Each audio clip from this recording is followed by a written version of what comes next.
சரியா ஒருங்கிணைச்சிட்டு இருக்கிறதுனாலதான் இப்ப நிறைய வேலைகள் நடந்துட்டு இருக்கு. ஆமாங்க. ஏன்னா நம்ம இந்த விஷயத்துல நம்ம ஒன்னா சேர்றோம். பட் நம்ம எப்படி அதை அச்சீவ் பண்றதுக்கு டிஃப்ரெண்ட் ரூட் இருக்கு. ஒண்ணு ஒரு கட்சி மூலியமா போறது, இன்னொன்னு அபிஷியல்ஸ் மூலியமா போறது, இன்னொன்னு கோர்ட்டு மூலியமா போறது. அது ஒவ்வொருத்தருக்கும் ஒண்ணு சூட் ஆகும். நான் அபிஷியலா ஆர்டிஐ கிரிவன்சஸ் போர்ட்டல் மூலியமா போறேன். அதனால எல்லாமே எல்லா விதத்துலயும் நம்ம ட்ரை பண்ணுங்கிறது தான் என்னோட இன்டென்ஷன். அததான் நாமளும் செய்ய போறோம். நீங்க சொன்ன மாதிரிதான் எல்லா வகையான முயற்சியும் செய்யணும். எல்லாரும் கூட்டு சேர்ந்து உங்களுடைய ஸ்பெஷல் எபிலிட்டி என்ன, உங்களுடைய ஸ்பெஷல் எதுவோ அதை நீங்க செய்யணும். அவங்க சொன்ன மாதிரி பொலிட்டிக்கல் லைன்ல யாருக்காவது தொடர்பு இருக்குன்னா அவங்கள நாம சரியா பயன்படுத்திக்கணும். இதுதான் நம்ம நோக்கமும். எல்லாரும் எல்லா வகையிலயும் முயற்சி செய்யறது அப்படிங்கறதுதான். ஆமா ஆமா ஆமா. ஐயா வணக்கம். வணக்கங்க. வணக்கங்க. நான் சக்கரவர்த்தி பேசுறேன். அதாவது சாமதான தண்ட பேதம் இத நாம மறக்க கூடாது. இப்ப நாம கையில் எடுத்திருக்கிற ஆயுதம் சாமம், அதாவது அமைதி. தானம் அடுத்த ஸ்டேஜ், தண்டம் அடுத்த ஸ்டேஜ் பேதம். உதாரணத்துக்கு எல்லாரும் உயிரை பணையம் வச்சு அடிப்பாங்க, உதைப்பாங்க, ஷூட் பண்ணாங்கன்னு தெரிஞ்சிருந்தும் கடற்கரையில உட்கார்ந்தாங்க ஜல்லிக்கட்டுக்கு. அது பேத நிலை, கடைசி ஸ்டேஜ். அந்த நிலைக்கும் நாம தயாரா இருந்தா மட்டும்தான் சக்சஸ் பண்றோம். நம்ம சாமம் இப்போ அமைதியான எல்லாத்துக்கும் லெட்டர் கொடுக்கறது, போறது, வர்றது, பேசுறது, செய்யறது. அவங்க எந்த அளவுக்கு செய்வாங்க, அவங்க பாதிக்கப்பட்டிருந்தால் நிச்சயம் செய்வாங்க. அதாவது ஒரு மந்திரியோ ஒரு எம்பியோ எம்எல்ஏவோ நம்ம மாதிரி இயக்கத்துல மெம்பரா இருந்து மரம் வளர்த்திருந்து மரம் வச்சிருக்காரு, செம்மரம் வச்சிருக்காரு. எனக்கு தம்பி ரவிச்சந்திரன் நினைக்கிறேன் அவரும் வச்சிருக்காரு. எனக்கு தெரிஞ்சு மேஜரான பொலிட்டிக்கல் ஆளுங்க வச்சிருக்கிறவங்க இவங்க. என்னுடைய நாலேஜுக்கு வந்ததுங்க. பெரிய லெவல்ல வச்சிருக்காங்க, பெரிய லெவல். நான் தம்பிதுரையும் அவங்க ஒய்ஃப் ஒரு டைம் ஆக்சிடென்ட்ல பார்த்தேன் ஒரு ஹோட்டல்ல. ரொம்ப தங்கமானவங்க, ஒரு டாக்டர் அவங்க தம்பிதுடைய ஒய்ஃப். ரொம்ப சிம்பிளா பேசிட்டு இருந்தாங்க. வாங்க ஒரு நாளைக்கு அப்படின்னாங்க. அந்த மேட்டர் நான் பேசல அவங்க கிட்ட. ஏன்னா அவ்வளவு ஒரு காமனா பேசிட்டு இருக்கும்போது நம்ம இந்த விஷயம் எடுக்க கூடாதுன்னு நான் பேசல. நல்ல மனுஷன், நல்ல தம்பிதுரையும் ஒரு மாதிரி ஒரு எஃபெக்டிவான பர்சன். நான்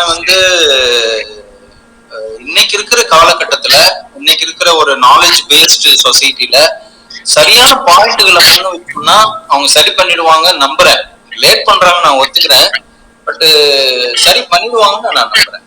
லேட் ஆகுது. அதாவது சார், தனி மனிதன் சாதிக்காததை சங்கம் சாதிக்கும். உண்மைங்க, 100க்கு 100 உண்மை. நாம இப்ப போயிட்டு இருக்கிற பாதைன்னு சொல்றோம் இல்லைங்க, கோடு போடலீங்க, நாம ரோடே போட்டாச்சு. அதாவது இவ்வளவு மெம்பர் வச்சுக்கிட்டு இருக்கிறத சட்டம் என்ன, எந்த சட்டத்தையும் மாத்தி அமைக்கோட சக்தி படுத்த நபர்கள். நாட்டுல சங்கமும் ஸ்ட்ரென்த் தான் முக்கியம். ஆக ஒரு மனிதனும் ஒரு நாடும் ஒரு ஐநா முதற்கொண்டு ஒவ்வொருவரும் வாயில் வருவது வார்த்தை carbon carbon carbon carbon. Oxygen வேணும் வேணும் வேணும். ஆக்சிஜன் எப்ப நமக்கு கிடைக்கும்? மரம் வச்சா கிடைக்கும். எந்த மரம் வச்சா கிடைக்கும்ங்கிறது தெளிவுபடுத்தணும் நாம. அதாவது ஒரு விவசாயி இன்னைக்கு ஒரு புங்க மரமோ சாதாரண ஒரு முள்ளு மரமோ வச்சானா 30 வருஷம் 15 வருஷம் 20 வருஷம் கழிச்சு வெட்டினானா வெட்டு கூலி அவனுக்கு கிடைக்காது. அவன் எந்த விவசாயியாவது அந்த மாதிரி மரத்தை வைக்க விரும்ப மாட்டான். என்ன மரத்தை வைக்கிறதுக்கு விரும்புவான் விவசாயி? காசு வர மரத்தை வைப்பான். எப்ப காசு வருவாலும் பரவாயில்ல, தனக்கெல்லாம் பிள்ளைங்களுக்கு பேர பிள்ளைங்க கிடைச்சா பரவாயில்லன்னு வைப்பான். புங்க மரம் உதாரணம் சொல்ற, புங்க மரம் மோசமான மரம் வச்சு நிழல் மரம் 30 வருஷம் கழிச்சு அந்த மரத்தை வெட்டும் பொழுது வெட்டுகின்ற கூலி கிடைக்காது. சந்தனம், செம்மரம், அகர் அகர் அகர் போன்ற மரங்களை வைத்தால் மட்டுமே வைப்போன் வாழ்வான், நாடும் வாழும் உலகம் வாழுங்கிறத பத்தி புரிய வச்சா போதுன்னு நினைக்கிறேன். ஆனா புரியாத மாதிரி நடிக்கிற நம்ம ஒண்ணுமே பண்ண முடியாது. மரம் வைப்போம், மரம் வைப்போம், பலன் நம்ம போன்றவர்கள் பலன் தரக்கூடிய மரத்தை ப்ரமோட் பண்றோம். நம்ம சங்கத்தை உருவாக்குறோம். ஜெயிக்கக்கூடிய சங்கமாக நமது சங்கம் அமையும் என்பது எனக்கு மறுக்க முடியாத ஒரு கருத்து. சார் நம்ம டைம் ஆச்சு, 12க்கு மேலே ஆயிடுச்சுங்க. நம்ம மீட்டிங் அஃபிஷியலாக ஸ்டார்ட் பண்ணிக்கலாங்க சார். நான் ஒரு சின்ன இன்ட்ரோ மாதிரி கொடுத்தேன். தொடர்ந்து கணேசன் சார் குழு மீட்டிங்கை வழி நடத்துவாருங்க. அனைவருக்கும் வணக்கம். சந்தன மரம் மற்றும் செம்மரம் விவசாயிகளின் பிரச்சனைகளுக்கு தீர்வு காண தமிழக விவசாயிகள் பாதுகாப்பு சங்கத்தின் சார்பில் சந்தனம் மற்றும் செம்மர விவசாயிகள் அணி கடந்த 28/1/2024 அன்று அந்த சங்கத்தின் துணை அமைப்பாக துவங்கப்பட்டுள்ளது. அதன் முதல் இணையதள கலந்துரையாடல் இப்போது நடந்து கொண்டிருக்கிறது. இதில் நமது சிறப்பு அழைப்பாளராக திரு செம்மல் கணேசன் ஐயா அவர்கள் கலந்து கொண்டுள்ளார். தொடர்ந்து அவரது ஆலோசனைகளை கேட்போம். சார், நீங்கள் பேசுங்க சார். வணக்கங்க, எல்லோருத்துக்கும் வணக்கம். சந்தோஷங்க. லோகேஸ்வரனுக்கு நன்றி, தமிழக விவசாயிகள் முன்னேற்ற சங்கத்துக்கும் நன்றிங்க. இது ஒரு நல்ல முன்னெடுப்பு. இது செம்மரத்துக்கான பிரச்சனைகளுக்கு மட்டும் தீர்வு இல்லை, விவசாயிகள் தீர்வுக்கும் இது உதவியா இருக்கும். ஃபார் எக்ஸாம்பிள் தென்னை மரம் வளர்க்குறாங்க, தண்ணி இருக்கவங்க வளர்க்கலாம், தண்ணி இல்லாதவங்க வளர்த்துட்டு போருக்காக வருஷம் செலவு பண்ணி கஷ்டப்படுறவங்க நிறைய பேர் இருக்காங்க. இந்த மாதிரி ஒரு வாய்ப்புகள் வரும்போது அந்த விவசாயிகளும் கொஞ்சம் கொஞ்சம் மாறிக்கிறாங்க. மூணாவது, மரம் வளர்க்கறதுனால எல்லா உயிரினங்களுக்கும் இந்த முன்னெடுப்பு நம்ம சுயநலம்ங்கிறதுல ஒரு பொதுநலமும் இருக்கு, நல்ல பெரிய பொதுநலம் இருக்குன்னு ஒத்துக்கலாம். சரிங்க. செந்தன மரம் செம்மரத்துக்கான விஷயங்கள் இப்ப நிறைய பேர்த்துக்கு நிறைய விஷயம் தெரிஞ்சிருக்கு. நிறைய விஷயம் நான் எதையுமே சீக்கிரட்டா வச்சுக்கல, உங்களுக்கு எல்லாம் தெரியும். எல்லாம் நெட்ல போட்டுறேன், ஓப்பனாவும் சொல்லிடுறேன். எனக்கு தேவை அல்டிமேட்டா அந்த விஷயம் போய் சேர வேண்டியவங்களுக்கு சேர்ந்து பிரச்சனை எல்லாம் தீரணும். சந்தன மரம் செம்மரத்துக்கு மட்டும் இல்ல, எல்லா மரத்துங்களுக்கும் விவசாயி வளர்க்கிற எல்லா மரங்களும் பிரச்சனை இல்லாம வெட்டுறதுக்கான வழிமுறை தான் என்னுடைய லட்சியமா இருக்குது. அது நடந்துக்கிற அன்னைக்கு நான் ஒரு அரசன்யாசி ஆயிடுவேன். என்னுடைய வழிகாட்டி டாக்டர் ER சதாசிவம் தான் அவரு தான் எனக்கு செம்மரத்தை இன்ட்ரடியூஸ் பண்ணவர். அவரு இப்ப அமைதியா இருக்காரு, எங்கேயும் தோட்டத்துக்கு வெளியில போறது இல்ல, தோட்டத்தோட தான் இருக்கிறாரு. எனக்கும் அந்த மாதிரி இருக்கணும் அப்படின்னு ஆசை. ஒரு எக்கோ பில்டிங் கட்டிட்டு அமைதியா இருந்துக்கலாம்னு இருக்கேன். என்னைக்கு டிம்பர் போர்டுன்னு ஒண்ணு சொல்றாங்களோ அன்னைக்கு நான் சைலண்ட் ஆயிடுவேன். சரிங்க. செம்மரம் அப்படிங்கிறதுல வளர்க்கறது எல்லாத்துக்கும் இன்னைக்கு தெரியும், அதை பத்தி நம்ம பேச வேணாம். முக்கியமா சட்டத்துல இருக்கிற பாலிசி விஷயங்கள் தான் நம்ம பேசுறோம். என்ன கேட்கறாங்கன்னா, சார் பர்மிஷன் கொடுத்துட்டாங்க, இன்னும் விற்க முடியல அப்படிங்கிற மாதிரி ஒரு கொஸ்டின் அதிகமா ரைஸ் ஆகும். உண்மைதான், பர்மிஷன் 2019லயே எக்ஸ்போர்ட்டுக்கு பர்மிஷன் கொடுத்துட்டாங்க. டன்னேஜும் இன்க்ரீஸ் பண்ணிட்டாங்க. உங்களுக்கு வருஷத்துக்கு 90 டன்னு தான், 60 டன் தான் இருந்தது தமிழ்நாட்டுக்கு. 60 டன் தான் இருந்தது. இப்போ 900 டன்னா மாத்திருக்காங்க. வருஷத்துக்கு 900 டன்னு தமிழ்நாட்டுல இருந்து செம்மரத்தை ஏற்றுமதி பண்ணலாம். இது எப்படி டிசைட் பண்றாங்கன்னா, அதுக்கு ஒரு ஸ்டடி இருக்கு, நான் டிட்டர்மினல் ஃபைண்டிங் அப்படின்னு சொல்லிட்டு ஒரு ஸ்டடி இருக்கு. அந்த ஸ்டடியில எவ்வளவு ஏரியால எவ்வளவு மரங்கள் இருக்கு அதெல்லாம் பார்த்து அவங்க சொல்றாங்க. சரியா கணக்கு போடலங்கிறது தான் என்னுடைய வாதம். பட் இப்போதைக்கு ஒரு டெவலப்மெண்ட் 60 டன்னுல இருந்து 900 டன்னு பெரிய ஜம்ப், நம்ம இல்லைன்னு சொல்ல முடியாது. நான் கேட்கறதெல்லாம் ரெஸ்ட்ரிக்ஷனே பண்ணாதீங்க அப்படின்னு. விவசாயிகள் வளர்த்துற மரத்துக்கு இந்த காரணம் அந்த காரணம் எந்த காரணம் சொல்லியும் ரெஸ்ட்ரிக்ஷன் பண்ணாதீங்க அப்படின்னு தான். இதை நான் அவங்ககிட்ட ஒரு வழிமுறையா கூட கேட்டேன். ஜெர்மனுடைய ஃப்ளோ சார்ட்டை எடுத்து கொடுக்குறேன் நான். ஒரு NDF ஸ்டடி எப்படி பண்ணணும் அப்படின்னு சொன்னா, நம்ம ஒரு 100 டன் எக்ஸ்போர்ட்டுக்கு பர்மிஷன் கேட்கிறோம். அப்போ அவங்க என்ன பார்ப்பாங்கன்னா, இந்த 100 டன் அனுப்புறதுனால இந்த செம்மரத்தினுடைய பாப்புலேஷனுக்கு பாதிப்பு இருக்காங்கிறது தான் அந்த நான் டிட்டர்மினல் ஃபைண்டிங்ஸ்ங்கிற ஒரு ஸ்டடி ரிப்போர்ட். ஜெர்மன் ஃப்ளோ சார்ட்ல சிம்பிளா இருக்கு. விவசாய நிலத்துல இருந்து வந்துச்சுன்னா அந்த 100 டன்னுக்கு எக்ஸ்போர்ட்டுக்கு பர்மிஷன் கேட்டீங்கன்னா அந்த NDF ஸ்டடியை தேவையில்லை, பைபாஸ் பண்ணிட்டு பர்மிஷன் கொடுங்கன்னு இருக்குது. ரொம்ப சிம்பிளான ஃப்ளோ சார்ட்ல இருக்கு. அதை இன்னும் 4 வருஷம் இன்னும் நம்ம மினிஸ்ட்ரி ஆஃப் என்விரான்மெண்ட் புரிஞ்சுக்கல. வருத்தமான விஷயம். அவங்க என்ன திருப்பி சொல்றாங்க, நாங்க NDF ஸ்டடி பண்றோம். NDF ஸ்டடி எப்ப பண்ணுவாங்க? எப்பயாவது ஒரு 4-5 வருஷத்துக்கு ஒரு பண்ணுவாங்க. அந்த கால்குலேஷன் சரியா பண்றாங்களா, எல்லா பாப்புலேஷன் டீட்டெயில் எடுத்தாங்களா தெரியாது. ஒரு நாள் ஒருத்தர் வந்திருந்தாரு, என்னுடைய தோட்டத்துக்கு வந்திருந்தாரு. பொட்டானிக்கல் சர்வே ஆஃப் இந்தியா இருந்து ஒருத்தர் வந்திருந்தாங்க. ஃபாஸ்டா தமிழ்நாட்டுல 2 நாள்ல முடிச்சுட்டு போயிட்டாரு. சார் இங்க இருக்குதா வர்றதுக்கு முன்னாடியே எங்கெங்கெல்லாம் இருக்குன்னு டேட்டா கையில இருக்கணும். வரும்போது எல்லா விஷயத்தோடும் அவங்க எல்லா தோட்டத்துக்கும் போயிருக்கணும், எல்லா ஃபாரஸ்ட் ஏரியாவுக்கும் போயிருக்கணும். அதெல்லாம் இல்ல, ஓவர் ஸ்பீட்ல பாத்துருக்கணும். லக்கிலி என் தோட்டத்துக்கு வந்தாங்க, நான் இல்லைன்னு சொல்ல வரல, காமிச்சோம், அதெல்லாம் பண்ணாங்க.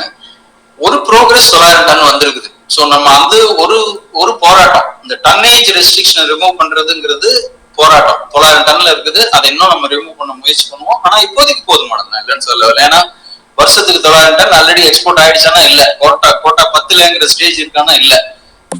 ஆந்திராவில் இந்த பிரச்சனை இருக்கு.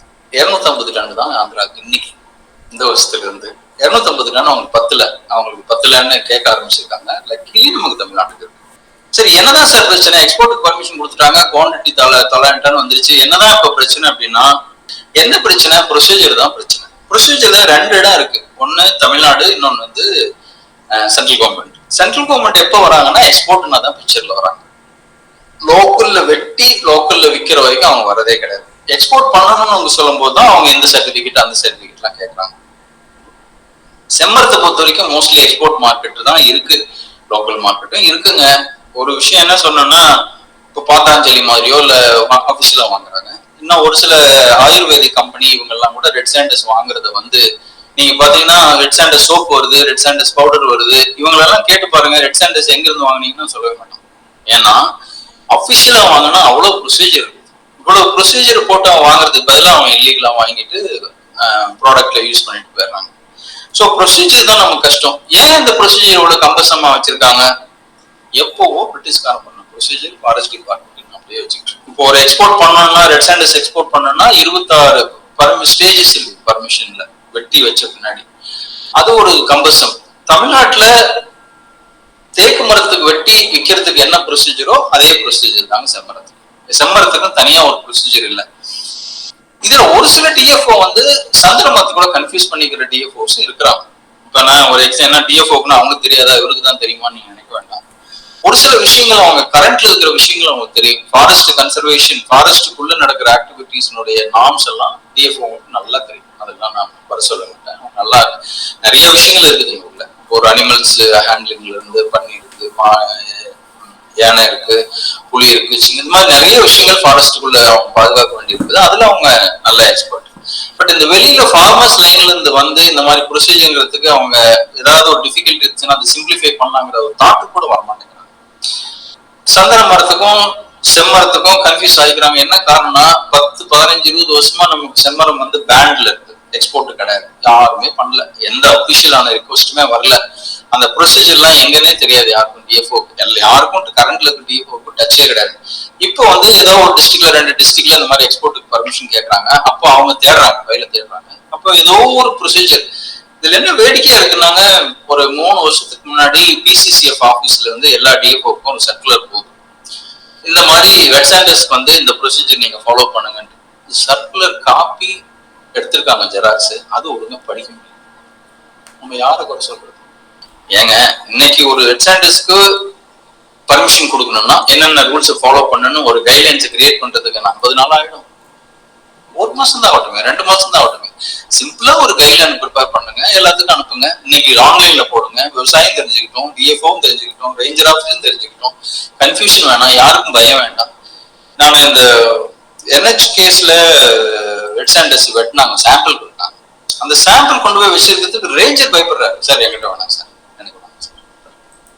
ஆச்சரியமா இருந்தது. இதெல்லாம் நாம என்ன ஓபியமா வச்சிருக்கிறோம், கஞ்சாவா வச்சிருக்கிறோம், வச்சுக்கிறதுக்கு பயப்படுறது. இந்த மாதிரி ஒரு அவர்ஷனை கிரியேட் ஆயிருக்கு. இதுக்கு எல்லாமே காரணம் ப்ரொசீஜர், சிம்பிளான ப்ரொசீஜர் இருக்கிற கம்பல்சன் ப்ரொசீஜர் தான். ஸோ நம்ம தமிழ்நாடு கவர்மெண்ட்ல நம்ம கேட்க வேண்டியது என்னன்னா, ஒவ்வொன்றா முடிச்சுக்கலாம். தமிழ்நாடு அப்புறம் நம்ம சென்ட்ரல் கொஞ்சம் கலந்து பேசிட்டேன். இப்போ தமிழ்நாட்டுக்கு தெளிவா வந்துடலாம். செம்மரம்ங்கிறது ஒரு ஷெட்யூல் ட்ரீ. ஷெட்யூல் ட்ரீங்கிறதுனால இருக்கிற ப்ரொசீஜர்ஸ் தான் இருக்குது. செம்மரத்துக்குன்னு தனி ப்ரொசீஜர் இல்லை, சாண்டலுக்கு தனியா ப்ரொசீஜர் இருக்குது, ரோஸ்வுட்டுக்கு தனியா ப்ரொசீஜர் இருக்குது, செம்மரத்துக்குன்னு தனியா ப்ரொசீஜர் கிடையாது. ஸோ செம்மரம்ங்கிறது டீக்கு என்ன பர்மிஷன் வாங்கணும், வெட்டும் போது பர்மிஷன் வாங்கணுமா வாங்கணும். ஓகேங்க, வெட்டின பின்னாடி அதை ஒரு இடத்துல வச்சிருப்போம், அது பொசிஷன் சர்டிபிகேட்னு சொல்லிட்டு அதுக்கு ஒரு பொசிஷன் வாங்கணும். இது அன்பார்ச்சுனேட்டா அதுல ஒரு லக்குனா என்னன்னா, position certificate every year renewal வாங்க. ஒரு பர்மிஷன் ரினியூவல்னாவே அதுக்கு ஒரு செலவு, அதுக்கு ஒரு அலைச்சல், கஷ்டம். எனக்கு தெரிஞ்சு விவசாயிகள் 2 வருஷமா பொசிஷன் சர்டிபிகேட் ரினியூவல் பண்ணிட்டு உட்காந்துருக்கவங்களா இருக்காங்க. 3, 4 வருஷம் 10 வருஷமா இருக்கிறாங்க. விற்கிறது கஷ்டமா இருக்கு, செலவு ஒரு பக்கம், அலைச்சல் ஒரு பக்கம். நான் என்ன சொல்றேன்னா, அதுல ஒரு சின்ன சேஞ்ச் கொடுக்கணும். பொசிஷன் எங்க வச்சிருக்குன்னு சொல்லணுமா, சொல்லலாம் அவங்களுக்கு, ஓகே. ஆனா ரினியூவல்ங்கிறது தேவையில்லை. இதெல்லாம் வந்து பார்த்தா அங்கதான் இருக்குது, அங்க இருக்கிற வரைக்கும் அந்த அவன் சேல் பண்ற வரைக்கும் அந்த position certificate validity should be there. Sale ஆயிடுச்சுன்னா பொசிஷன் சர்டிபிகேட் போயிடுது. இல்ல பார்ட் சேல் பண்றாங்க, ஒரு 20 டன் இருக்குது, நான் 10 டன் வித்துட்டேன், மீதி 10 டன் விற்கிறாங்க, அப்ப அந்த பொசிஷன் சர்டிபிகேட்டும் சேலும் இருக்குது, மீதி எவ்வளவு இருக்குது அது மட்டும் ஆரம்பிச்சு. இதெல்லாம் இன்னைக்கெல்லாம் சார் அக்கௌண்ட்ல 10 ரூபாய் டெபிட் ஆனா நீங்க மெசேஜ் வர அளவுக்கு டெக்னாலஜி வளர்ந்துருக்கிற சமயத்துல இன்னும் இவங்க வந்து மாசக்கணக்கா ஒரு பர்மிஷன் வச்சுட்டு இருக்காங்க. இதெல்லாம் ஆன்லைன்ல என்கிட்ட 20 ரன் இருக்குது. இந்த லாக் நம்பர் சரி அவங்க வந்து ப்ராப்பர்ட்டி மார்க்னு ஒன்று போடுவாங்க. வெட்டும் போது ஒரு மரத்தை வெட்டுறாங்கன்னா அதுல ஒரு மரத்து நம்பர்ல இருந்து piece number 1, piece number 2, piece number 3 அப்படின்னு வரும். ஸோ இதுக்கெல்லாம் மரத்துல ஒவ்வொரு பீஸுக்கும் ஒரு நம்பர் வந்துருது. ஸோ நான் சேல் பண்றேன், இந்த பீஸ் எல்லாம் சேல் பண்ணிருக்கேன், முடிஞ்சு போச்சு, மேட்டர் க்ளோஸ். அது வந்து சோல்டு. மீதி எல்லாம் என்கிட்ட ஸ்டாக்ல இருக்கு. அவ்வளவுதான். இதெல்லாம் வந்து கைண்ட் ஆஃப் ஆன்லைன்லயே வந்துடும். இந்த ஸ்டாக்லாம் நான் சேல் பண்ணிருக்கேன், டிக் பண்ணா முடியும், இந்த டேர்லாம் வரும். ஸோ இந்த மாதிரி ஒரு ஃபெசிலிட்டி நம்ம தமிழ்நாடு கவர்மெண்ட் கேட்கணும். நீங்க பொசிஷன் சர்டிபிகேட் வேலிடிட்டி கொடுக்காதீங்க, கண்டினியூஸ் வேலிடிட்டி. அந்த எந்தெந்த ப்ராப்பர்ட்டி மார்க் பண்ண விட்டு சேல் ஆச்சுன்னா அது மட்டும் ஆட்டோமேட்டிக்கா சேல் ஆயிடுது. மீதி எல்லாம் எங்கிட்ட ஸ்டாக் இருக்கு. இதை வந்து வேணா அதை ஒரு தடவை வெரிஃபை பண்ணிட்டு ஓகே. நாங்க கேட்ட பர்மிஷன் நாள்ல இருந்து 15வது நாள் ஒரு மாசத்துக்குள்ள எங்களுக்கு அந்த permission by default. Okay. So இந்த மாதிரி பொசிஷன் ஒன்ஸ் பொசிஷன் வந்து சோல்டு அப்படின்னா சோல்டுன்னா இன்னொரு புதுசா ஒரு கேள்வி கேட்கறாங்க. டிஎஃப் நீ யாருக்கு விற்கிறன்னு சொல்லணும். வெட்டும் சில சமயம் வெட்டும் போது ஃபெல்லிங் பர்மிஷன் அப்பவே ஒரு டிஎஃப் கேட்கறாங்க. நீ யாருக்கு வைக்கணும்னு சொன்னாதான் நான் வெட்டுறதுக்கு பர்மிஷன் கொடுப்பேன். ஏங்க நான் தக்காளி அறுக்கும்போது யாருக்கு வைக்கணும்னு சொன்னாதான் தக்காளி விடுவீங்களா? தேங்காய் வெட்டும் போது யாருக்கு வெட்டுறன்னு விற்காதுன்னு சொன்னாதான் நீங்க தேங்காய் வெட்ட விடுவீங்களா? என்ன லாஜிக்குங்க இது? ஒரு வுட்டு வந்து நம்ம வெட்டி வச்சிருந்தாதான் சாம்பிள் பார்த்துட்டு 4 வியாபாரி வந்து பார்த்தாதான் ஐஎஸ்டி யார் கேட்கணும் ஒண்ணு கொடுக்கணும். நீ வெட்டுறதுக்கு முன்னாடி யாருக்கு விற்பனை எப்படி சொல்ல முடியும்? மரத்துல சொல்லவே முடியாது. அதனோட வுட்டு குவாலிட்டி வேற, வுட்டு எவ்வளவு ஈல்டு வருதுங்கிறது வேற, அதை பொறுத்துதான் வியாபாரி வருவாங்க. சோ இந்த மாதிரி ஒரு இக்னோரண்டாவும் அடமெண்டாவும் ஓல்டு கலோனியலாவும் இருக்கிற டிபார்ட்மெண்டா இருக்குது. சோ அத மாதிரிலாம் அதை சொல்லக்கூடாது. வெட்டுறதுக்கு பர்மிஷன் கேட்டே விட்டு அவன் வெட்டிக்கிறான். அது என்ன குவாலிட்டி வருதோ அது விவசாயம் ஆச்சு, அவங்க டிசைட் பண்ணிக்கிறாங்க. நீங்க தலையிடாங்க. பொசிஷன் வச்சிருக்கீங்களா, அந்த வேலிடிட்டி ஆஃப் பொசிஷன் வேண்டாம், நம்ம வந்து கண்டினியூஸ் பொசிஷன் கேட்கணும். ரெண்டாவது சேல் பண்றாங்க, சேல் பண்ணிட்டாங்கன்னா அவங்க யார் வாங்கினாங்களோ அதுக்கப்புறம் அவங்க என்ன பண்றாங்கிறத பொறுத்து இருக்கு. அவங்க வேல்யூ ஆட் பண்ணி விற்கிறாங்களோ, மெடிசினலுக்கு போகுதோ, ஆயுஷ் டிபார்ட்மெண்ட்ல சித்தா ஆயுர்வேதிக்ல யூஸ் பண்றாங்க அங்க போகுதோ, இல்ல ஹேண்டிகிராஃப்ட்ஸ் பண்ணி எக்ஸ்போர்ட் ஆகுதோ அது அவங்க ஓகே, டையிங்க்கு போகுதோ அதெல்லாம் அந்தந்த டிபார்ட்மெண்ட் போகுது. இது வந்து தமிழ்நாடு கவர்மெண்ட்ல இருக்கிற ரிக்வஸ்ட். நம்ம தமிழ்நாடு கவர்மெண்ட்ல என்ன கேட்கணும், இந்த ஷெட்யூல் ட்ரீஸ்னு ஒண்ணு இருக்கு, அது நான் உங்களுக்கு சொல்லியிருக்கேன் ஏற்கனவே. அப்படி ஒன்று லிஸ்டே தேவையில்லாத ஒரு லிஸ்ட். உங்களுக்கு எல்லாத்துக்கும் தெரிஞ்சுக்க நினைக்கணும். அது வந்து 1882 1882 பிரிட்டிஷ்காரன் போட்ட ஃபாரஸ்ட் ஆக்ட்ல வந்திருக்கிற லிஸ்ட் தான் அது ஷெட்யூல் ட்ரீ. இது வரைக்கும் 150 வருஷத்துல இந்த ஷெட்யூல் ட்ரீ லிஸ்ட் கரெக்டா, இதை மாத்தணுமா மாத்தக்கூடாதா ரிவ்யூவே பண்ணணும். 75 வருஷம் ஆச்சு ஃப்ரீடம் ஆகி. ஏன் இந்த லிஸ்ட் இருக்குது, இத லிஸ்ட்ல இப்படியே வச்சிருக்கணுமா, என்ன காரணத்துக்காக வந்தது, இது நம்ம என்ன பண்ணலாம், ஒண்ணும் கிடையாது. வேதனையான விஷயம். சோ இதுல வந்து என்ன அப்படின்னா, நீங்க ஷெட்யூல் ட்ரீன் போட்டதுனால என்ன அச்சீவ் பண்ணீங்க ரிவ்யூ பண்ணணும். நீங்க ஷெட்யூல் ட்ரீன் போட்டதுனால எல்லாமே என்டேஞ்சர் இருக்கு, எல்லாம் அந்த மரத்தங்கள் யாரும் வளர்த்தது இல்லை, ஃபாரஸ்ட்ல திருடு போயிட்டே இருக்குது, அதெல்லாம் அழிவை நோக்கி போயிட்டு இருக்கு. ஒரு கோழி இனமே காணாம போயிருக்குங்க. கோழி நம்ம வந்து நாமக்கல்ல அந்த பிராய்லர் கோழிங்கிற ஒரு கான்செப்ட், கோழி பண்ணேன்னு ஒண்ணு வராம இருந்திருந்தா ஒரு பறவை விட்டுருக்க மாட்டான் மனுஷன். மயில், பூனைக்கு எல்லாத்தையும் பிடிச்சி சாப்பிடுவோம். ஒரு காடை கவுதாய் கூட இருந்திருக்காது. அப்படி ஒரு என்ன சொன்னது, கோழி பண்ணைகள் வந்ததுனாலதான் பறவைகளினுடைய இனம் ஏதோ கொஞ்சமா இருக்குது. காக்காய் கூட விட்டுருக்க மாட்டான் மனுஷன், எதையும் விட்டுருக்க மாட்டான். மயில் கூட சாப்பிடுறாங்க, சில பேர் பார்த்து சொல்றாங்க. அதனால மரங்களை வந்து விவசாய நிலத்துல எவ்வளவுக்கு எவ்வளவு வளர்த்தி தேவைகளை மீட் பண்றோமோ, மீட் பண்ணிட்டோம்னா யாரும் ஃபாரஸ்ட்ல போக மாட்டாங்க. இதுக்கு பேரு இந்த பாதுகாப்பு, கன்சர்வேஷன். அந்த வேர்டு, இந்த கன்சர்வேஷன் வேர்டு ஒரு கிளாரிட்டி இல்லாத வேர்டு. அது என்னன்னா, அந்த கன்சர்வேஷன்ங்கிறது வந்து விவசாய நிலத்துல இருந்து தேவைகளை மீட் அவுட் பண்ணும்போது அது பாதுகாக்கப்படும், ஃபாரஸ்ட்ல இருக்கிறது பாதுகாக்கப்படுங்கிறது ஒரு மாடலே இருக்கு. ப்ரூவன் மாடல் இன்டர்நேஷனலா சிர்கா சைட்டம்னு அந்த மாடலுக்கு பேர் சொல்றாங்க. சோ எந்த ஒரு உயிரினத்தை, அது எந்த உயிரினமா இருந்தாலும் சரி, மரமா இருக்கலாம், செடியா இருக்கலாம், விலங்கா இருக்கலாம், அது தேவை. நம்ம மனுஷனுக்கு வந்து பலவிதமான தேவைகள் இருக்கு. சாப்பாட்டுக்காக தேவைப்படுது, மெடிசினுக்காக தேவைப்படுது, அழகுக்காக தேவைப்படுது, ஆசைக்காக தேவைப்படுது. இது மாதிரி எந்த தேவையா இருக்கலாம். அது லோக்கல்ல விவசாயிகள்ல இருந்தும் அது கல்ச்சர் பண்ண, அதாவது வளர்த்து யூஸ் பண்ணிட்டா ஃபாரஸ்ட் போக மாட்டாங்க அப்படிங்கிறது. அதனால ஃபாரஸ்ட் பாதுகாக்கப்படுங்கிறது ஒரு பேசிக் மாடல். அந்த அடிப்படை அறிவு கூட இல்லை. நான் ஒரு சில மாடு மேய்க்கிறவங்கலாம் பேசிட்டேன். அவங்க சொல்றாங்க, சார் இங்கே மரம் இருந்து இங்கே வளர்த்துட்டு எதுக்கு சார் ஃபாரஸ்ட் போய் வெட்டுறாங்க, அவ்வளவு கேவலமா சொல்றாங்க. உண்மையான அவ்வளவு ஒரு கேவலமான உண்மை. ஒரு மாடு மேய்க்கணும் தெரிஞ்சது கூட உங்களுக்கு தெரியலையா அப்படிங்கிற மாதிரிலாம் இருக்கு. சோ இதெல்லாம் நம்ம வந்து எப்படி சொல்றது அவங்களுக்குங்கிறது சொல்லி புரிய வச்சு, இந்த சிக்கா சைக்கிள்னா நான் 5 வருஷம் தான் சொல்றேன். அது எனக்கு சொன்னதும் ஒரு சயின்டிஸ்ட் தான் சொன்னார், இந்த மாதிரி ஒரு மாடலே இருக்கு சார் அப்படின்ட்டு. நான் அவங்க யாரையும் நான் மாட்டி கொடுக்குறவோ அதுக்காக நான் சொல்றது இல்லை. எல்லாத்துக்கூடையும் இன்ட்ராக்ட் பண்றோம். இப்போ வந்து மரம் வெட்டுறவங்க இன்ட்ராக்ட் பண்றேன், மரம் வளர்த்துறவங்க இன்ட்ராக்ட் பண்றோம், சயின்டிஸ்டுக்கு இன்ட்ராக்ட் பண்றோம், ஒரு என்வரான்மெண்டலிஸ்ட் இன்ட்ராக்ட் பண்ணேன். அப்போ வந்து ஒரு புதுசான ஒரு வியூ கிடைச்சது. ஆச்சரியமா இருக்குது. அவங்க என்னங்கிறாங்கன்னா, நான் சொன்னேன் சார் நீங்க பனைமரத்தை வெட்டுறதுக்கு தமிழ்நாடு கவர்மெண்ட் நீங்க ரெஸ்ட்ரிக்ட் பண்ணிருக்காங்க, அது வந்து நல்ல பாலிசி கிடையாது. விவசாயி வளர்த்துற எந்த மரத்துக்கும் எந்த விதமான ரெஸ்ட்ரிக்ஷன்ஸ் இருக்கக்கூடாதுன்னு தான் என்னுடைய ஃபண்டமெண்டல் பாலிசி. அப்போ நீங்க எதாவது ரெஸ்ட்ரிக்ட் பண்ணீங்கன்னா, இன்னைக்கு பனைமரத்துக்கு ரெஸ்ட்ரிக்ட் பண்ணுங்க, நாளைக்கு செம்மரத்துக்கு இன்னொரு ரெஸ்ட்ரிக்ஷன் வராதுங்கிறதுக்கு என்ன நிச்சயம்? இன்னைக்கு ஒரு மரத்தை நான் வளர்த்துறேன், ஆசையா வளர்த்துறேன், நான் வந்து அரச மரத்தை வளர்த்துறேன், இல்ல ஆக்சிஜன் அதிகமா கொடுக்குதுன்ட்டு அரச மரத்தை வளர்த்துறேன். நீ அரச மரத்தை நாளைக்கு வெட்டக்கூடாதுன்னு போட்டீங்கன்னா, நாளைக்கு எனக்கு ஏதோ ஒரு தேவை, என் பையனுக்கு அவன் வர வேண்டாம் நினைக்கிறான், எனக்கு தேவை வெட்டணும்னு நினைக்கிறேன், வெட்ட வேண்டிய ஒரு சூழ்நிலை, வெட்டக்கூடாதுன்னு சொன்னீங்கன்னா நம்ம மர வளர்த்த மாட்டிக்கோங்கல்ல. நீ எந்த உன்னுடைய மரத்தினுடைய பாப்புலேஷன் இன்க்ரீஸ் பண்ணணும் தேவைப்படுதோ, இன்க்ரீஸ் பண்ணணும்னு நினைக்கிறீங்களோ, அது ஃபாரஸ்ட் கவலை ஏரியா 20% அந்த ஏரியா இருக்கும். கவர்மெண்ட் ஆபீசஸ் இருக்கு, ரோட் சைடஸ் இருக்குது, ஏரி இருக்குது, குளங்கள் இருக்குது, கோயில் நிலங்கள் இருக்குது.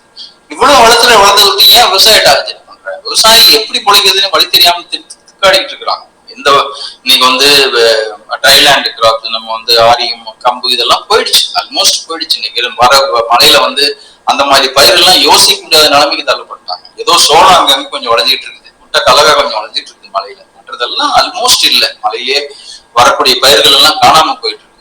விவசாயிகளுக்கு வந்து வாழ்வாதாரமும் பாதிக்கப்பட்டிருக்கு. நீங்க அவனை போய் இது வளர்த்தனா தப்பு, அது வளர்த்தனா தப்பு, என்கிட்ட பர்மிஷன் வாங்கு, வர 4 காசையும் பிடிச்சி சாப்பிடுறாரு. சோ அதனால விவசாயிகள் வளர்த்துற எந்த மரத்துக்கும் எந்த விதமான ரெஸ்ட்ரிக்ஷன்ஸ் வேணாம். நீங்க ஷெட்யூல் ட்ரீஸ்னு ஒண்ணு வேண்டாம், நீங்க ஃபாரஸ்ட் ட்ரீஸ், ஃபார்ம் ட்ரீஸ். ஃபார்ம் ட்ரீஸ்னா எப்ப வேணாலும் வெட்டிக்கலாம், விவசாயம் என்னைக்கு நினைக்கிறாங்களோ இப்ப வெட்டிக்கலாம். ஃபாரஸ்ட்ரினா என்ன ரூல்னா வச்சுங்க, நீங்க கன்சர்வேஷன் பண்ணிக்கோங்க, தயவு செஞ்சு வெட்ட வேணாம். இதுல என்ன வேடிக்கை அப்படின்னா, மிஸ் தனபதினு ஒருத்தர் வந்தாரு எனக்கு, அவர் கூட நான் டச்ல இருக்கோம். அவர் வந்து ரொம்ப ஒரு போராளி, இந்த மாதிரி ஒரு போராளி. தைல மரங்களை வந்து ஃபாரஸ்ட் டிபார்ட்மெண்ட்ல புதுக்கோட்டை டிஸ்ட்ரிக்ட்ல அந்த ஏரியால வச்சு வளர்த்து அவங்க பேப்பர் மில் கொடுத்துட்டு இருக்காங்க. யாரு? Forest department. தைல மரம் வந்து ஒரு மண்ணுக்கு நல்ல இல்லாதது, மண்ணுக்கு நான் அது தனி டிஸ்கஷனா நம்ம ஆர்கியூ பண்ணலாம், யார் வேணாலும் வாங்க, எனக்கு தண்ணி இழுத்துரும் அப்படிங்கிறாங்க, இல்லைன்னு ஒரு சயின்டிஸ்ட் சொல்றாங்கன்னா அது ஆர்கியூ பண்றதுக்கு ரெடி, அது தனி சாப்டரா வச்சுப்போம். யூக்கலிப்டஸ் மரங்கள் நம்மளுடைய மண்ணுக்கு நல்லது இல்லை, அது அடிப்படை. நம்ம அப்படி எடுத்துக்கிட்டு அப்படி அடிப்படையே அது இல்லைன்னா கூட இருக்குதுன்னா கூட வச்சுக்கலாம், அதனால பாதிப்பே இல்லைன்னா கூட. ஒரு யூக்கலிப்டஸ் மரங்களை மோனோகல்ச்சர்ல வளர்த்து விற்கிறது ஃபாரஸ்ட் டிபார்ட்மெண்ட் வேலையே கிடையாது. 1988 ஃபாரஸ்ட் பாலிசி என்ன சொல்லுது? ஃபாரஸ்ட் லேண்ட் வந்து கன்சர்வேஷன் பாதுகாக்கிறதுக்கு தான், அது ஃபாரஸ்டா பாதுகாக்கிறதுக்கு தான். அதுல இருந்து நீங்க மரம் வளர்த்து இண்டஸ்ட்ரி கொடுக்கறது உங்க வேண்டாம், நிறுத்திக்கங்க. இனிமேல் இண்டஸ்ட்ரிங்களுக்கு தேவையான மரங்களை விவசாய நிலத்துல இருந்து சோர்ஸ் பண்ண ஆரம்பிங்கன்னு அவங்க சொல்லி எத்தனை வருஷம் ஆச்சு? 35 வருஷத்துக்கு ஆச்சு. இன்னும் அந்த டாஃப்கான் ஒரு கம்பெனி இருக்குது, அந்த கம்பெனி ஹெட் குவார்டர்ஸ் வந்து ட்ரிச்சில இருக்குது. அவங்க யூக்கலிப்டஸ் மரத்தை வளர்த்து வித்துட்டு இருக்காங்க. வேடிக்கையான விஷயம் என்னன்னா, அந்த வெப்சைட்டை போய் பார்த்தோன்னே நான் ஷாக் ஆனேன். 1,75,000 ஏக்கர், எவ்வளவுங்க? 1,75,000 ஏக்கர் வந்து forest department land, reserve forest land டாஃப்கான்ங்கிற ஒரு கம்பெனி, கவர்மெண்ட் கம்பெனி தான், டாஃப்கான்ங்கிற ஒரு கம்பெனிக்கு லீஸ் கூப்பிட்டு அந்த லீஸ் லேண்ட்ல யூக்கலிப்டஸ் மரங்களை வேற சில மரங்கள்லாம் வளர்த்து அதை அவங்க காசு பண்றாங்க. 88 ஒரு பாலிசி போட்டியே ஃபாரஸ்ட் பாதுகாக்கிறதுக்கு. இதுல வந்து இண்டஸ்ட்ரி தேவையான மரங்களை வேணாம்னு சொல்லிட்டாங்களே, இன்னும் அந்த வேலையை பண்ணிட்டு இருந்தேன். அப்படி டிபார்ட்மெண்ட் நான் அது ரிக்வஸ்ட் கொடுத்தேன், நான் தமிழ்நாடு கவர்மெண்ட் ரிக்வஸ்ட் கொடுத்தேன். அந்த ஃபாரஸ்ட் அந்த கம்பெனி வந்து நீங்க வந்து என்டேஞ்சர் ஸ்பீசிஸ் கன்சர்வேஷன் போர்டா கன்வெர்ட் பண்ணுங்க. யாரையும் க்ளோஸ் பண்ண சொல்லல, யாருக்கும் வேலை வாய்ப்பு வேணாம்னு நான் சொல்றதுக்கு இன்டென்ஷன் கிடையாது. கவர்மெண்ட் இருக்கிற ஸ்டாஃப் எதுக்கோ ஒரு வகையில யூஸ் பண்ண முடியும், ஒரு இதுக்கு இல்லைன்னா ஏதோ இதுக்கு கன்வெர்ட் தான் பண்ண சொல்றோம். நீங்க என்டேஞ்சர் ஸ்பீசிஸ்க்கான போர்டு இல்லை, ஒரு ரெட் சாண்டஸ் வந்து என்டேஞ்சர்டு வரணும், அந்த பாயிண்ட் பாருங்க, என்டேஞ்சர்டு. அந்த என்டேஞ்சர்டுங்கிற ட்ரீங்கிற ஒரு பாயிண்ட் வச்சுக்கிட்டு தான் நீங்க இத்தனை ரெஸ்ட்ரிக்ஷன் போடுறீங்கன்னா, அந்த என்டேஞ்சர்டை வந்து இம்ப்ரூவ் பண்றதுக்கு, அந்த பாப்புலேஷன் குறைஞ்சி இம்ப்ரூவ் பண்றதுக்கு நீங்க என்ன பண்ணிருக்கீங்க? ஜீரோ. ஏதாவது கைட்லைன்ஸ் வச்சிருக்கீங்களா? நீல், ஒண்ணுமே கிடையாது. எதுவுமே நீங்க பண்ணாம எங்களே எங்க ரெஸ்ட்ரிக்ட் பண்றீங்க? சோ நான் என்ன சொன்னேன்னா, நீங்க அந்த டாஃப்கான் போர்டை க்ளோஸ் பண்ணுங்க. 1,75,000 ஏக்கர் அந்த 1,75,000 ஏக்கர்ல ஏரியாவுக்கு தகுந்த மாதிரி நம்ம நாட்டினுடைய அழிஞ்சிட்டு இருக்கிற மர வகைகளையும் செடி கொடி இனங்களையும் மற்றதுலையும் அங்க நீங்க அதை டெவலப் பண்ண பாருங்க. டிராஃப்கான் வந்து என்டேஞ்சர் ஸ்பீசிஸ் கன்சர்வேஷன் கூட மாறட்டும், அங்க நீங்க எல்லாம் பண்ணுங்க. விவசாயிகள் வந்து வளர்த்துற மரங்கள் கொடுக்கும். ஸோ இது வந்து ஒரே கல்ல ரெண்டு மாங்க. ஏன்னா இந்த என்டேஞ்சர்ங்கிற வேர்டை வச்சுக்கிட்டு நம்மளை டார்ச்சர் பண்றாங்க. அதனால அந்த டிராஃப்கானை நம்ம கன்வெர்ட் பண்ணோம்னா தான் இந்த என்டேஞ்சரோட கான்செப்ட் அவங்களுடைய பொறுப்பாகும், விவசாயிகளோட பொறுப்பு கிடையாது. ஒரு அழிஞ்சிட்டு இருக்கிற மரத்தை பாதுகாக்க வேண்டிய பொறுப்பு கவர்மெண்ட்டுக்கு தானே ஒழிய ஒரு விவசாயி கிடையாது. 10 ஏக்கரா விவசாயம் இருந்தாலுமே அது வயபிளாங்கிற ஒரு கொஸ்டின் மார்க் இருக்கிற நேரத்துல இந்த மாதிரி எஜுகேஷன் எக்ஸ்பென்சஸ் இன்க்ரீஸ் ஆயிட்டு இருக்கு. ஆனா விவசாயிகளுடைய அவர் இன்னொருத்தர் சொன்னாரு, உங்க மரம் வெட்டினா கூட காசு வராதுன்னு சொல்லிட்டு இருந்தேன் ராமசாமி. உண்மைதாங்க. வேப்ப மரம் நான் 2002 செம்மரம் வைக்க வரும்போது இந்த வேப்ப மரத்தை கொஞ்சம் வெட்டி வித்தேன். டன் 3000-3300 ரூபாய்க்கு. இன்னைக்கும் அதே ரேட். வெட்டுக்கூலி அன்னைக்கு 300 ரூபாய் இருந்தது டன்னு, இன்னைக்கு 1000 ரூபாய் போச்சு. 1100, 1200. டிரான்ஸ்போர்டேஷன் கிட்டத்தட்ட அதே தான் இருந்துச்சு. ஸோ 1500 ரூபாய் செலவாயிடுச்சுன்னா 1500 ரூபாய் விவசாயி கிடைக்குது. வேப்ப மரத்தை வளர்த்து என்னங்க கொட்டையை பொறுக்கி விற்கலாம். எஸ், நான் இல்லைங்கல. அதெல்லாம் வந்து ஒரு சில இடத்துல சௌகரியப்படுது, பாசிபிள். அது எல்லாத்துக்கெல்லாம் பாசிபிள் இல்லை. ஸோ செம்மரத்துல வந்து பேக் டு ஸ்கொயர் வந்து தமிழ்நாட்டில் நம்ம கேட்க வேண்டியது இன்னும் ஒரு அடிப்படையான விஷயம். நாம என்ன நோக்கி போயிட்டு இருக்கிறோம் அப்படின்னு சொன்னா,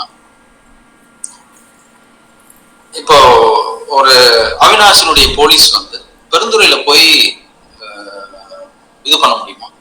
பண்ண முடியாது. அவங்களுக்கு ஜுடிஷியேஷன் ஒரு எல்லை இருக்கு. அந்த போலீஸ் அவினாசி போலீஸ் பெருந்துறைக்கு போக முடியாது. சேலம் போலீஸ் பக்கத்துல இருக்க ஒரு 50 கிலோமீட்டர் ஆத்தூர்ல போய் வேலை செய்ய முடியாது. அவங்களுக்கு எந்த பவரும் கிடையாது. அவங்களோட லோக்கல் தான் அத்தாரிட்டி. அப்படி இருக்கிற பட்சத்துல ஃபாரஸ்ட் டிபார்ட்மெண்ட்டை ஏன் விவசாய நிலத்துக்கு கொண்டாரு?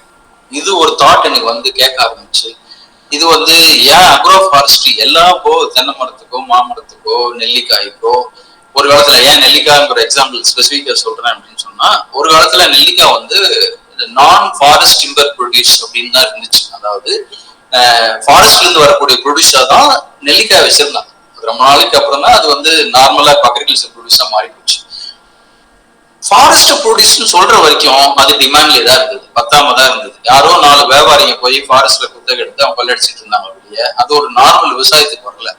அது நார்மல் அந்த ஃபாரஸ்ட் ப்ரொடியூஸிங் கேட்டகரியில இருந்து ஹார்டிகல்ச்சர் கிராப்னு வந்த பின்னாடி இன்னைக்கு நிறைய பேர் நெல்லிக்காய் வைக்கிறாங்க. நெல்லிக்காய் வந்து ஒரு நல்ல ப்ராஃபிட்டபிள் ஃப்ரூட்டுங்க. ஸோ அந்த மாதிரி இது இன்னொரு இன்ட்ராக்ஷன் கூட யாரு கூட பண்ண இன்ட்ராக்ஷன் எனக்கு அந்த விஷயம் தெரிய வந்ததுன்னா, ஒரு இன்ஸ்பெக்டர் ஜெனரல் ஆஃப் ஃபாரஸ்ட் ஒருத்தர் இருந்தார். நான் பேர் சொல்லுவார். ஏன்னா இந்த விஷயம் எங்கேயாவது போகும், அவரு அந்த பியர் பிரஷர்ல ஏதாவது சொல்லுவாங்க. ஜஸ்ட் கேஷுவலா இன்டராக்ட் பண்ணும்போது அவர் சொன்னார், கணேஷ், ஃபாரஸ்ட் டிபார்ட்மெண்ட்ல கன்சர்ன் இருக்கிற வரைக்கும் இந்த ரெஸ்ட்ரிக்ஷன்ஸ் இருக்கும். ஏன் சார் அப்படி சொல்றீங்க? ஏன் ஃபாரஸ்ட் டிபார்ட்மெண்ட் நீங்க உங்களுக்கு ஃபெசிலிட்டேட் பண்ணக்கூடாதா? இல்ல, ஃபாரஸ்ட் டிபார்ட்மெண்ட் அப்படிதான் இருக்கும். என்னைக்கு வந்து அக்ரிகல்ச்சர் டிபார்ட்மெண்ட் கீழே வருதோ அன்னைக்கு தான் உங்களுக்கு லாக்ஸ் ரூல்ஸ் இருக்கும். எனக்கு ஷாக்கிங்கா இருந்தது. அவரு ஆனா உண்மையிலேயே நான் இன்னைக்கு அவர் நன்றி சொல்றது அந்த ஆபீசருக்கு தான். ஏன்னா அப்படி ஒண்ணு சொல்லாம தான் என்னுடைய முயற்சி அதை நோக்கி போயிருக்காது. அந்த முயற்சியில தான் நாம அப்புறம் அடிக்க ஆரம்பிச்சோம். அக்ரோ ஃபாரஸ்ட்ரி அப்படிங்கிறது அந்த வேர்டுலயே எனக்கு ஒரு டிஸ்பியூட் இருக்குது. ட்ரீ கல்ச்சர் தான் சொல்லியிருக்கணும். அன்பார்ச்சுனேட்டா இன்டர்நேஷனல் அக்ரோ ஃபாரஸ்ட்னு சொல்லிட்டாங்க. அதனால நம்ம அது வேற வழி இல்லை, அதுல போவோம், அந்த டாபிக் போக வேண்டாம். அதுக்கு நான் ட்ரை பண்ண ஒரு 6 மாசம் ட்ரீ கல்ச்சர்னு பேரை மாத்துறது. அது நடக்காம போச்சு. நம்ம இன்னொரு சைட்ல அதனோட ட்ராக்ல வந்து நம்ம ட்ரை பண்ணுவோம். இந்த ஃபாரஸ்ட்ரின்னு சொன்னாங்க, ஏன் சொல்லிட்டு போயிடுறேன். ஃபாரஸ்ட்ரின்னு சொன்னாவே ஃபாரஸ்ட் அப்படின்னாவே வைல்டு, அப்படியே கலந்து டிஸ்டர்ப் இல்லாம இருக்கிறது தாங்க ஃபாரஸ்ட். அக்ரோ ஃபாரஸ்ட்ரினா நம்ம அப்படி ஒன்றும் பண்ணல. நம்ம வந்து ஒரு மரம் இருக்கும், கூட இன்னொரு பயிர் இருக்கும், இல்ல ஒரு மரம் இருக்கும், இன்னொரு கோழி இருக்கும். இந்த மாதிரிதான் நம்ம வளர்த்துறோம் ஒழிய நம்ம வந்து ஆர்டரை தான் வளர்த்துறோம். எப்படி வளர்த்துனா அந்த இடத்துல ஈல்டு அதிகமா வரும். அது கோழியினுடைய ஈல்டா இருக்கலாம், மரத்தினுடைய ஈல்டா இருக்கலாம், கிராப்னுடைய ஈல்டா இருக்கலாம், மெடிசனல் கிராப்னுடைய ஈல்டா இருக்கலாம், பெப்பர்னுடைய ஈல்டா இருக்கலாம், கிரீப்பர்னுடைய ஈல்டா இருக்கலாம். நம்மளுடைய இன்டென்ஷன் பூரா அந்த இடத்துல ஈல்டு இன்க்ரீஸ் பண்ணி இன்கம் இன்க்ரீஸ் பண்ணுங்கிற மோட்டிவ்ல தான் வளர்க்கணும். ஃபாரஸ்ட் அப்படி கிடையாது, டிஸ்டர்ப் இல்லாம வளரும்ங்கிறத ஃபாரஸ்ட் வைல்டா இருக்கும். ஸோ அந்த அக்ரோ ஃபாரஸ்ட்ங்கிற வேர்டே எனக்கு சரியான வேர்டை தோணல. ட்ரீ கல்ச்சர்னு வைங்க, ஹார்டிகல்ச்சர் வச்சிருக்கீங்க, செரிகல்ச்சர் வச்சிருக்கீங்க. கல்ச்சர் அப்படின்னா வளர்ப்பு, ட்ரீ கல்ச்சர் தான் இருக்கணும் ஒழிய அக்ரோ ஃபாரஸ்ட்ரிங் வந்துருக்கூடாதுன்னு ஒரு சமயத்துல ஆர்கியூ பண்ணோம். அது கொஞ்சம் வேணான்ட்டாங்க. அது இன்டர்நேஷனலா வந்துருச்சுங்க, விட்டுருங்க இப்போதைக்கு அப்படின்ட்டாங்க. அதனால அவரு சொன்ன பின்னாடிதான் அந்த நோக்கி பயணிக்க ஆரம்பிச்சோம். ஸோ அக்ரோ ஃபாரஸ்ட்ரி வந்து மினிஸ்ட்ரி ஆஃப் அக்ரிகல்ச்சர் கீழே வரதுக்கு யாரு டிசைட் பண்றது? எந்த மினிஸ்ட்ரி கீழே யாரு எந்த ஒர்க் இருக்கணும் அப்படிங்கிறது யார் டிசைட் பண்ணுவாங்க? நார்மலா ஒரு 8 எல்லா மினிஸ்டருக்கும் 8 யாரு? Prime minister. ஸோ அதனால நான் பிரைம் மினிஸ்டர் ஆஃபீஸ்க்கே தான் எழுதிட்டு இருந்தேன். லக்கிலி அந்த பிரைம் மினிஸ்டர் ஆபீஸ்ல இருந்த ஒரு செக்ரட்டரி அதை ஃபார்வர்ட் பண்றாங்க எங்க கேபினெட் செக்ரட்டரி பார்க்கணும். அப்பதான் அப்படி ஒரு டிபார்ட்மெண்ட் இருக்குது எனக்கு தெரியும். அது வரைக்கும் நமக்கு தெரியாது. ஒரு டிபார்ட்மெண்ட் இருக்குது, கேபினெட் செக்ரட்டரியேட் ஒன்று இருக்குது, அவங்க ரோல் என்னங்கிறது தெரியாம போச்சு. ஸோ அவங்ககிட்ட அப்புறம் போன உடனே அவர் ஒருத்தர் பதில் போட்டாங்க. அவங்க வந்து என்ன பண்ணாங்கன்னா அக்ரிகல்ச்சர் டிபார்ட்மெண்ட்டுக்கு இந்த மாதிரி இமீடியட்டா டிம்பிள் டெவலப்மெண்ட் போர்ட் கிரியேட் பண்றதுக்கு ஆக்ஷன் எடுங்க அப்படின்னு சொல்லிட்டு ஒரு லெட்டர் போட்டுட்டு எனக்கு அதை காப்பி அனுப்பிச்சாங்க. அப்புறம் தான் அவங்களோட ரோல் எனக்கு தெரிய ஆரம்பிச்சது. ஸோ அப்புறம் கேட்க ஆரம்பிச்சாங்க அவங்ககிட்ட டைரக்டா கேபினெட் செக்ரட்டரி, நீங்க அக்ரோ ஃபாரஸ்ட்ரி வந்து எதுலையுமே இல்லாம ஓகே எந்த டிபார்ட்மெண்ட்டுக்கு எந்த வேலைன்னு சொல்லி ஒரு ரூல் இருக்குது. அது ஒரு பிசினஸ் அலோகேஷன் ரூல் 1961. அந்த ரூல்ல ஒவ்வொரு டிபார்ட்மெண்ட்டுக்கும் அந்த டிபார்ட்மெண்ட்டுக்கு என்னென்ன ஒர்க்குன்னு போட்டிருக்காங்க. அதுல இந்த அக்ரோ ஃபாரஸ்ட்ரி எங்கேயுமே இல்லை. அப்புறம் எழுதுனா அவங்களுக்கு இந்த மாதிரி அக்ரோ ஃபாரஸ்ட்ரி எங்கேயுமே இல்லாம இருக்குங்க, மரத்துக்குன்னு சொல்றீங்க, 88 ஃபாரஸ்ட் பாலிசி வந்துருக்குது, அது நீங்க வந்து மினிஸ்ட்ரி ஆஃப் அக்ரிகல்ச்சர் கொண்டாடணும் அப்படின்னு சொல்லி கொண்டு வந்தாங்க. 2017 கேபினெட் செக்ரட்டரி வந்து அதை அக்ரோ ஃபாரஸ்ட்ரி வந்து மினிஸ்ட்ரி ஆஃப் அக்ரிகல்ச்சர் சேர்த்துட்டாங்களா? சேர்த்துட்டாங்க. சரி, ஆனா இன்னும் ஏன் ஃபாரஸ்ட் டிபார்ட்மெண்ட் பர்மிஷன் போடணும் தெரியாது. ஆக்சுவலா இன்னொரு டெவலப்மெண்ட் வந்திருக்கு. ஸோ அக்ரோ ஃபாரஸ்ட்ரி வந்து மினிஸ்ட்ரி ஆஃப் அக்ரிகல்ச்சருடைய ரெஸ்பான்சிபிலிட்டி தெளிவா சொல்லிட்டாங்க. பட் அன்பார்ச்சுனேட்டா இந்த மினிஸ்ட்ரி ஆஃப் என்வரன்மெண்ட் தான் பாலிசி டிசைட் பண்ணிட்டு இருக்கலாம். நாங்க என்ன கேட்கிறோம், இந்த என்டிஎஃப் ஸ்டடி முன்னாடி சொன்னவங்களுக்கு அந்த ஃபவுண்டேட்டி இருக்காங்க, அதுவுமே எது பண்றதா இருந்தாலும் மினிஸ்ட்ரி ஆஃப் அக்ரிகல்ச்சர் பண்ற மாதிரி கொண்டு வந்துட்டோம்னா தான் பிரச்சனை உண்டு. ஸோ இதுக்கெல்லாம் நம்ம ஒவ்வொன்றா கேட்டோம்னா லேட் ஆகுது. நீங்க வந்து செம்மரத்துக்கு என்டிஎஃப் ஸ்டடி பண்ணுங்க அப்படிலாம் கேட்டோம்னா நடக்க மாட்டேங்குது. இதனாலதான் நான் டிம்பர் போர்டுன்னு கேட்க ஆரம்பிச்சோம். டிம்பர் போர்டு அப்படின்னா அவங்க எல்லாம் பார்த்துப்பாங்க. என்டிஎஃப் ஸ்டடியோ, எக்ஸ்போர்ட் பர்மிஷனோ, ப்ரொசீஜரோ, என்ன டிமாண்ட், என்ன மார்க்கெட் எங்க இருக்குது, சைனால மார்க்கெட் இருக்கா, நியூசிலாந்துல இருக்குதா, துபாயில இருக்குதா, யூஎஸ்ல இருக்குதா, யூரோப்ல இருக்குதா, அவன் தேடி கொடுப்பாங்க. இப்ப நம்ம ஒவ்வொன்றும் தேடுறதா இருக்கு. எல்லா இடத்துலயும் மார்க்கெட் இருக்குதுங்க. துபாயில இருக்குதுன்னு ஒரு வார்த்தையை யூஸ் பண்ணேன். யாராவது கேட்டீங்களா துபாயில எதுக்கு இருக்குன்னா, ஒண்ணு துபாய்க்காரங்க சேட்டுங்க வந்து நிறைய செம்மரத்தை யூஸ் பண்ணி பர்னிச்சர் பண்றாங்க. இன்னொன்னு அங்கிருந்து இன்னொரு கண்ட்ரி போகுது. ஸோ துபாயிலையும் மார்க்கெட் இருக்குது செம்மரத்து. சைனால தான் இருக்குதா நிறைய பேர் நினைச்சிட்டு இருந்தோம், நானும் நினைச்சிட்டு இருந்தேன். ஆனா இப்ப துபாயிலேயும் பெரிய மார்க்கெட். செம்மரத்துல வந்து துபாய் வேணாங்க, மதுரையில ஒருத்தர் எனக்கு கூப்பிட்டு கேட்டாரு, ஆனா நான் வந்து ஒரு ரூம் பூரா செம்மரத்திலேயே பண்ணணும், எனக்கு மரம் வேணும். அன்பார்ச்சுனேட்டா கொடுக்க முடியல. அதுதான் உண்மை. ஏன்னா ப்ரொசீஜர் யாரும் ஆஃபீஷியலா போக முடியும். ஸோ இதுல என்ன அப்படின்னா அக்ரோ ஃபாரஸ்ட்ரி இந்த மாதிரி எல்லாம் தனித்தனியா கேட்கறதுக்கு விட்டுட்டு டிம்பர் டெவலப்மெண்ட் போர்டு அப்படின்னு சொல்லிட்டு சென்ட்ரல் கவர்மெண்ட் கேட்காம. ஸோ சென்ட்ரல் கவர்மெண்ட்ல கேட்கறது டிம்பர் டெவலப்மெண்ட் போர்டு. ஏன் போர்டு ஏன் தமிழ்நாட்டுல கேட்க கூடாதான்னு எனக்கு தெரியல. ஏன்னா ஒவ்வொரு ஸ்டேட்டும் ஒரு ரூலை வச்சுக்கிட்டு தான் நமக்கு தலைவலியா இருக்குங்க. ஒரு ஒரு சென்ட்ரல் கவர்மெண்ட் லெவல்ல ஒரு போர்டு இருந்ததுன்னா அவங்க ஒரு காமன் பாலிசி இந்தியா பூரா வச்சு இப்போ வந்து ரீசெண்டா ஒரு சின்ன டெவலப்மெண்ட் ஆயிருக்கு இந்த டிரான்ஸ்போர்டேஷன்ல, உட் டிரான்ஸ்போர்டேஷன்ல. இப்போ இன்னைக்கு செம்மரத்தை வந்து இங்கிருந்து அங்க டெல்லிக்கு போகணும்னா செம்மரம் அந்த ஆயுர்வேதிக் கம்பெனிக்கு இத்தனை ஸ்டேட்டை கிராஸ் பண்ணி போகணும். ஒவ்வொரு ஸ்டேட்லயும் ஒரு டிரான்ஸ்போர்ட் ரூல்ஸ், ஒரு பர்மிஷன்ஸ், என்னைக்கு போய் சேருது அந்த வண்டி, அவன் கொண்டு போயிடறான். ஓவர் நைட் 2 நாள்ல கொண்டு போய் சேர்த்துடலாம், பர்மிஷனே எல்லாம் போய் சேர்த்துடலாம். ஸோ இதனால என்ன ஆகுதுன்னா இப்போ ரீசெண்டா ஒரு மினிஸ்ட்ரி ஆஃப் என்வரன்மெண்ட் வந்து அதுக்கு ஒரு சொல்யூஷன் கொடுத்துருக்கிறதா சொல்றாங்க. நான் உடனே சொன்னேன், நீங்க ஃபாரஸ்ட் ப்ரொடியூஸ் எடுத்துட்டு போறதுக்கு மினிஸ்ட்ரி ஆஃப் என்வரன்மெண்ட் பர்மிஷன் கொடுங்க.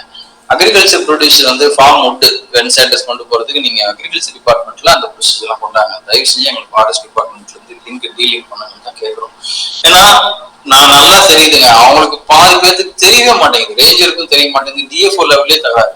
அப்படி இருக்கும்போது நம்ம அவங்களுக்கு அவங்களோட டியூட்டி வேற, அவங்க ஃபாரஸ்ட்டை போய் பாதுகாக்கிற டியூட்டி வேற, விவசாயிகளுக்கு சௌரியம் பண்ணி கொடுக்குற டியூட்டி வேற. அவங்களை இந்த ரோலை பண்ண சொன்னா அவங்களுக்கு வரல. அதனால நம்ம சென்ட்ரல் கவர்மெண்ட் என்ன கேட்கிறோம், டிம்பர் டெவலப்மெண்ட் போர்டுன்னு கேட்கிறோம். எதுக்காக? நான் சொன்ன இந்த செம்மரத்துல இருக்கிற பிரச்சனைக்காக மட்டும் இல்ல, இது எல்லா மரத்துக்கான பிரச்சனையும் போகணுங்கிறதுக்காக. செம்மரத்திலேயே நமக்கு இன்னும் என்னென்ன பிரச்சனை இருக்கு சென்ட்ரல் கவர்மெண்ட்ல குவான்டிட்டி ரெஸ்ட்ரிக்ட் பண்ணிருக்காங்க, அது போகணும். என்டேஞ்சர் ஸ்பீசிஸ்ங்கிற கேட்டகரியில திருப்பியும் போயிடுச்சு. அது ஒரு உண்மை சொல்றதுக்கு அது இருந்தா தப்பு கிடையாது. ஏன்னா ஒரு வகையில நல்லது. ஏன்னா என்டேஞ்சர்டா இருக்கிற வரைக்கும் ஃபாரஸ்ட் டிபார்ட்மெண்ட் இருந்து வெட்ட முடியாது, ஃபாரஸ்ட்ல இருந்து வெட்டக்கூடாது. இன்டர்நேஷனல் நார்ம்ஸ், அது சைட்ஸினுடைய நார்ம்ஸ். ஒரு ஸ்பீசிஸ் வந்து என்டேஞ்சர்டா இருக்கும்போது ஃபாரஸ்ட் லேண்ட்ல இருந்து அவங்க வெட்டக்கூடாது. அப்போ ஃபாரஸ்ட்ல இருந்து அவங்க வெட்டக்கூடாதுனாவே நமக்கு பரவாயில்ல தான். ஏன்னா நம்ம ஃபார்ம்ல இருந்து மட்டும்தான் வெட்டணும், எக்ஸ்போர்ட் ஆகும். அது ஒரு வகையில நல்லதே அப்படின்னு விட்டாச்சு. சரி இருந்துட்டு போது போல, நான் திருப்பி மாறடி விரும்பல. ஏற்கனவே 3 வருஷம் கஷ்டப்பட்டு அது என்டேஞ்சர்ல இருந்து நியர்த்து கொண்டு போனேன். ஃபாரஸ்ட் ஆஃபீஸரோட ஈகோ பேர் சொல்ல விரும்பல, நான் உடனே அது பாலிடிக்ஸ் ஆகிடும், வேண்டாம். அவரு தனிப்பட்ட முறையில் அவர் ரிட்டையர்டு ஃபாரஸ்ட் ஆஃபீஸர், அவரு ரெப்ரசென்ட் பண்ணி அதை மாத்துறாரு. அப்புறம் இன்னும் நோண்டி பார்த்ததுல என்டேஞ்சர்டா இருக்கிறதுனால விவசாயிகளுடைய வருமானம் என்ன பாதிப்புன்னு பார்த்தா ரூல்ஸ் பிரகாரம் எதுவும் ப்ராப்ளம் இல்லை. சைட்ஸ் அந்த convention on international trade of endangered species, இது ஒரு என்டேஞ்சர்ட் ஸ்பீசிஸ், இது இன்டர்நேஷனல் ட்ரேட் பண்றதுக்கு ரெகுலேட் பண்றது அவங்க தான். அவங்க வந்து ஃபார்ம் லேண்ட்ல இருக்கிற என்டேஞ்சர் ஸ்பீசிஸா இருந்தாலுமே அலோவ் பண்ணுங்கன்னு தான் சொல்லியிருக்காங்க. ஸோ அதனால நமக்கு ஒன்றும் அதுல ப்ராப்ளம் இல்லை. என்டேஞ்சர் ஸ்பீசிஸா இருந்துச்சுன்னா ஃபாரஸ்ட் வந்து வெட்டக்கூடாதுன்னு ஒரு ப்ரொவிஷன் இருக்குது. அதனால அவங்க வந்து திருப்பதி காட்டுல இருந்தோ இல்ல தமிழ்நாட்டில் இருக்கிற நிறைய வெட் சாண்டர்ஸ்னுடைய ஃபாரஸ்ட் வந்து வெட்டக்கூடாது. அது வெட்டாத வரைக்கும் நமக்கு ஒரு நல்ல மார்க்கெட்டே இருக்குன்னு சொல்லி அந்த பாயிண்ட் விட்டுறாங்க. நம்ம என்டேஞ்சரை மாத்தணுங்கிற இன்டென்ஷனே எனக்கு இல்லை. இருந்துட்டு போகுது, அப்படி இருந்துட்டு போகுது. நமக்கு தேவையானது விவசாயிகள் நிலத்துல இருக்கிற மரங்களை அலோவ் பண்ணா சரி. ப்ரொசீஜர் கொஞ்சம் எக்ஸ்ட்ராவா இருக்கும், என்டேஞ்சர் ஸ்பீசிஸா இருக்கிறதுனால ப்ரொசீஜர் கொஞ்சம் எக்ஸ்ட்ராவா இருக்கும். அதுக்கான நமக்கு ரேட் சேர்த்து கிடைக்கும். ஸோ என்டேஞ்சர்ங்கிற மேட்டர் முடிஞ்சது, குவான்டிட்டிங்கிற மேட்டர் முடிஞ்சது. நமக்கு இருக்கிற சென்ட்ரல் கவர்மெண்ட்ல இருக்கிற ப்ரொசீஜரை வந்து எக்ஸ்போர்ட் பண்ணும்போது நம்பர் ஆஃப் ப்ரொசீஜர் வந்து அதிகமா இருக்கு. அதை நம்ம சிம்பிளிஃபை பண்ண சொல்லி கேட்டுட்டு இருக்கோம். 26 ப்ரொசீஜர். தமிழ்நாட்டை பொறுத்த வரைக்கும் ஷெட்யூல் ட்ரீஸ்னு ஒண்ணு வேண்டாம், நீங்க காமனா ஃபார்ம் ட்ரீஸ்னு கொடுங்க. ஃபார்ம் ட்ரீஸ்க்கு ஃபார்மர்ஸ் வளர்த்துற எந்த மரத்துக்கும் ரெஸ்ட்ரிக்ஷன் வேணும். சிம்பிளான கொஸ்டின். செம்மரன்னு நான் கேட்கல, ஏன்னா ஒவ்வொரு மரத்துக்கும் தனியா ரீசன் சொல்றது இல்லை. அது ரீசன் ஒரே ரீசன், நீங்க டேப் பண்ண க்ளோஸ் பண்ணுங்க. அதுல வந்து நீங்க எந்த மரத்தினுடைய பாப்புலேஷன் இன்க்ரீஸ் பண்ண நினைக்கிறீங்களோ வளர்த்திக்கங்க, நாங்களும் சப்போர்ட்டிவா இருக்கும். விவசாயிகளுக்கு அந்த ரெஸ்ட்ரிக்ஷன் வேண்டாம். இது மிக்ஸ் பண்ணி வச்சதுல ஆப்பிரிக்கன் மகாகனி சொல்றாங்க இல்லைங்களா சார், காயான்னு சொல்லுவாங்க. அதுவும் வச்சிருக்கேன். அது நல்லா வருது, அது எக்ஸ்ப்ளோர் பண்ணல, அது நல்லா வருதுங்க நம்ம மண்ணுக்கு. அது வந்து அன்எக்ஸ்ப்ளோர்ட் மார்க்கெட்டா இருக்கு. அதுக்கான மார்க்கெட் எப்படி இருக்கு, அது எதுவும் உங்களுக்கு ஐடியா இருக்குங்களா சார்? நான் ஒத்துக்கிறேன், ஆனா இம்ப்ரூவ் ஆயிட்டு இருக்குது. இதுல என்னன்னா நம்ம வந்து இந்த வுட்டு டிம்பர் போர்டுன்னு வந்தாங்கன்னு வச்சுக்கலாம், வுட்டு இம்போர்ட் அவங்க குறைக்க பார்ப்பாங்க. வுட்டு இம்போர்ட் குறைச்சாங்கன்னாவே ஆட்டோமேட்டிக்கா எல்லா மரத்துக்கும் நமக்கு மார்க்கெட் வந்துடும், காயாவுக்கும் சேர்ந்து வரும். காயா வந்து வெளிநாட்டுல இருந்து இங்க வருது, நம்ம நாட்டுல அவங்க வெளிநாட்டுல இருந்து சீப்பா வரும்போது நம்ம நாட்டுக்கு வந்து ரேட்டு ஏற மாட்டேங்குது. அதனால இதெல்லாம் இம்போர்ட்டை குறைக்கணும். இதுக்கெல்லாம் தான் நம்ம தனித்தனியா ஒண்ணு கேட்கறதுக்கு பதிலாக டிம்பர் போர்டுன்னு கேட்கறேன். உங்களால முடிஞ்சா எழுதுங்க, ஒரு pgportal.gov.in வந்து இந்த மாதிரி நாங்கெல்லாம் காயா வளர்த்துட்டு இருக்கோம், நீங்க இம்போர்ட்டை குறைங்க, வுட்டு இம்போர்ட்டை குறைங்க, எங்களுக்கு லோக்கல் மார்க்கெட்டுக்கு ரேட் ஏறிச்சுன்னா தான் எங்களுக்கு மரம் வளர்த்துனா ஒரு நல்ல இன்கம் கிடைச்சாதான் நாங்க ஃபர்தரா மரம் வளர்த்த முடியும் அப்படிங்கிற மாதிரி கேளுங்க. கேட்டுக்கிட்டு நிறைய பேர் கேட்க தான் நல்லது, கேட்கலாம். Okay sir. அதுக்கு இன்னொன்னு வந்து கார்பன் கிரெடிட்ஸ் அப்படின்னா இந்த எஸ்பெஷலி இந்த மகாகனிக்கு வந்து அது வந்து எனக்குமே புரியல, அது எப்படி இன்டர்நேஷனலா அது நம்மளுக்கு வந்து எந்த அளவுக்கு ஃபார்மர்ஸ் சப்போர்ட் பண்ணது அப்படின்னா அவங்களுக்கு வருமானம் வர்ற மாதிரியான ஒரு விஷயமா அது ஏதோ சொல்றாங்க சார். அது இன்னும் எனக்கு புரியல. கார்பன் கிரெடிட் அது இண்டஸ்ட்ரி வந்து அவங்க எவ்வளவு கார்பன் எமிஷன் அதாவது இது பண்றாங்களோ எமிட் பண்றாங்களோ அதுக்கு வந்து ஃபார்மர்ஸ் கிட்ட இருந்து அதை வந்து வாங்கிக்கலாம், அது ட்ரேட் ஆகுற மாதிரி. ஒரு மேகசினுங்க, நான் அந்த கார்பன் கிரெடிட்ஸ்க்காக ஒரு வருஷம் அலைஞ்சேன் ஒரு காலத்துல.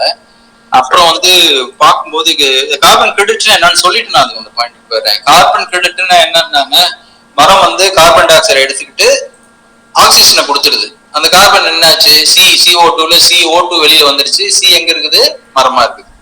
ஸோ மரமா நம்ம பாக்குறது பிசிக்கலா பாக்குறது பூரா அதுக்குள்ள ஒரு கார்பன் இருக்குது, அதுல கொஞ்சம் வாட்டர் இருக்குது, மற்ற நியூட்ரியன்ஸ் இருக்குது. ஒரு மரத்துல வந்து பாத்தீங்கன்னா ஒரு மரம் நம்ம பாக்குற அந்த பிசிக்கல் வுட்ல எவ்வளவு கார்பன் கண்டென்ட்ங்கிறது ஒவ்வொரு மரத்துக்கு கொஞ்சம் கொஞ்சம் வேரியேஷன் ஆகும். அது ஓகே. இப்போ வந்து முருங்கையில ரொம்ப கம்மியா இருக்கும், செம்மரத்துல ஜாஸ்தி இருக்கும். ஸோ ஒரு ஜீன்ல எவ்வளவு டன் வெட்டினா எவ்வளவு கார்பன் இருக்குன்னு கால்குலேட் பண்ணுவாங்க. ஒரு டன் கார்பன் எவ்வளவு ரேட் தான் கார்பன் கிரெடிட். இது டன்னேஜுக்கு ரேட் மாறிக்கிட்டே இருக்குது. இதுல என்ன வேடிக்கைன்னாங்க, அந்த என்வரான்மெண்ட்ல நான் பேசணும்னு சொன்னேன் பேசும்போது என்ன தெரியுதுன்னா, நான் சஜஸ்ட் பண்ணேன் அந்த கார்பன் எவ்வளவு ஸ்டோர் ஆயிருக்கு ஒரு தோட்டத்தில் இருக்கிற மரங்கள்ல அப்படிங்கிறதுக்கு எஸ்டிமேட் பண்றது ஒரு பெரிய வேலை. கார்பன் கிரெடிட் ஃபெயிலியர் ஆனதுக்கு மேஜர் ரீசன் இது ஒரு ரீசன். 20 வருஷமா பேசக்கூடிய கான்செப்ட் கயோட்டோ புரோட்டோகால் 1996 என்னமோ. சோ அவ்வளவு பெரிய ஃபெயிலியர் காரணம் அது. நான் என்ன இவ்வளவு காம்ப்ளிகேட் பண்ணாங்க. வெட் சாண்டஸா ஒரு ஏக்கரால கிரீன் கவர் வந்து 70% இருக்குது கிரீன் கவர். அப்போ வருஷத்துக்கு இவ்வளவு கார்பன் ஸ்டோர் ஆகிறதுக்கான வாய்ப்பு இருக்கு. ஒரு ஆவரேஜ் அரைவ் பண்ணுங்க. அதே போல மகாகனிக்கு அரைவ் பண்ணுங்க, தேக்குக்கு அரைவ் பண்ணுங்க. ஒரு எவ்வளவு அது கார்பனோ அதுல ஒரு 75% கொடுங்க ஃபார்மருக்கு. ஆடிட் பண்ணாங்க, தயவு செஞ்சு ஆடிட் பண்ணாங்க. அதுக்கு ஒரு என்வரான்மெண்டல் ஒத்துக்க மாட்டேங்கிறேன். இல்ல சார் எப்படி சார் கணக்கு போடாம கொடுக்குறது?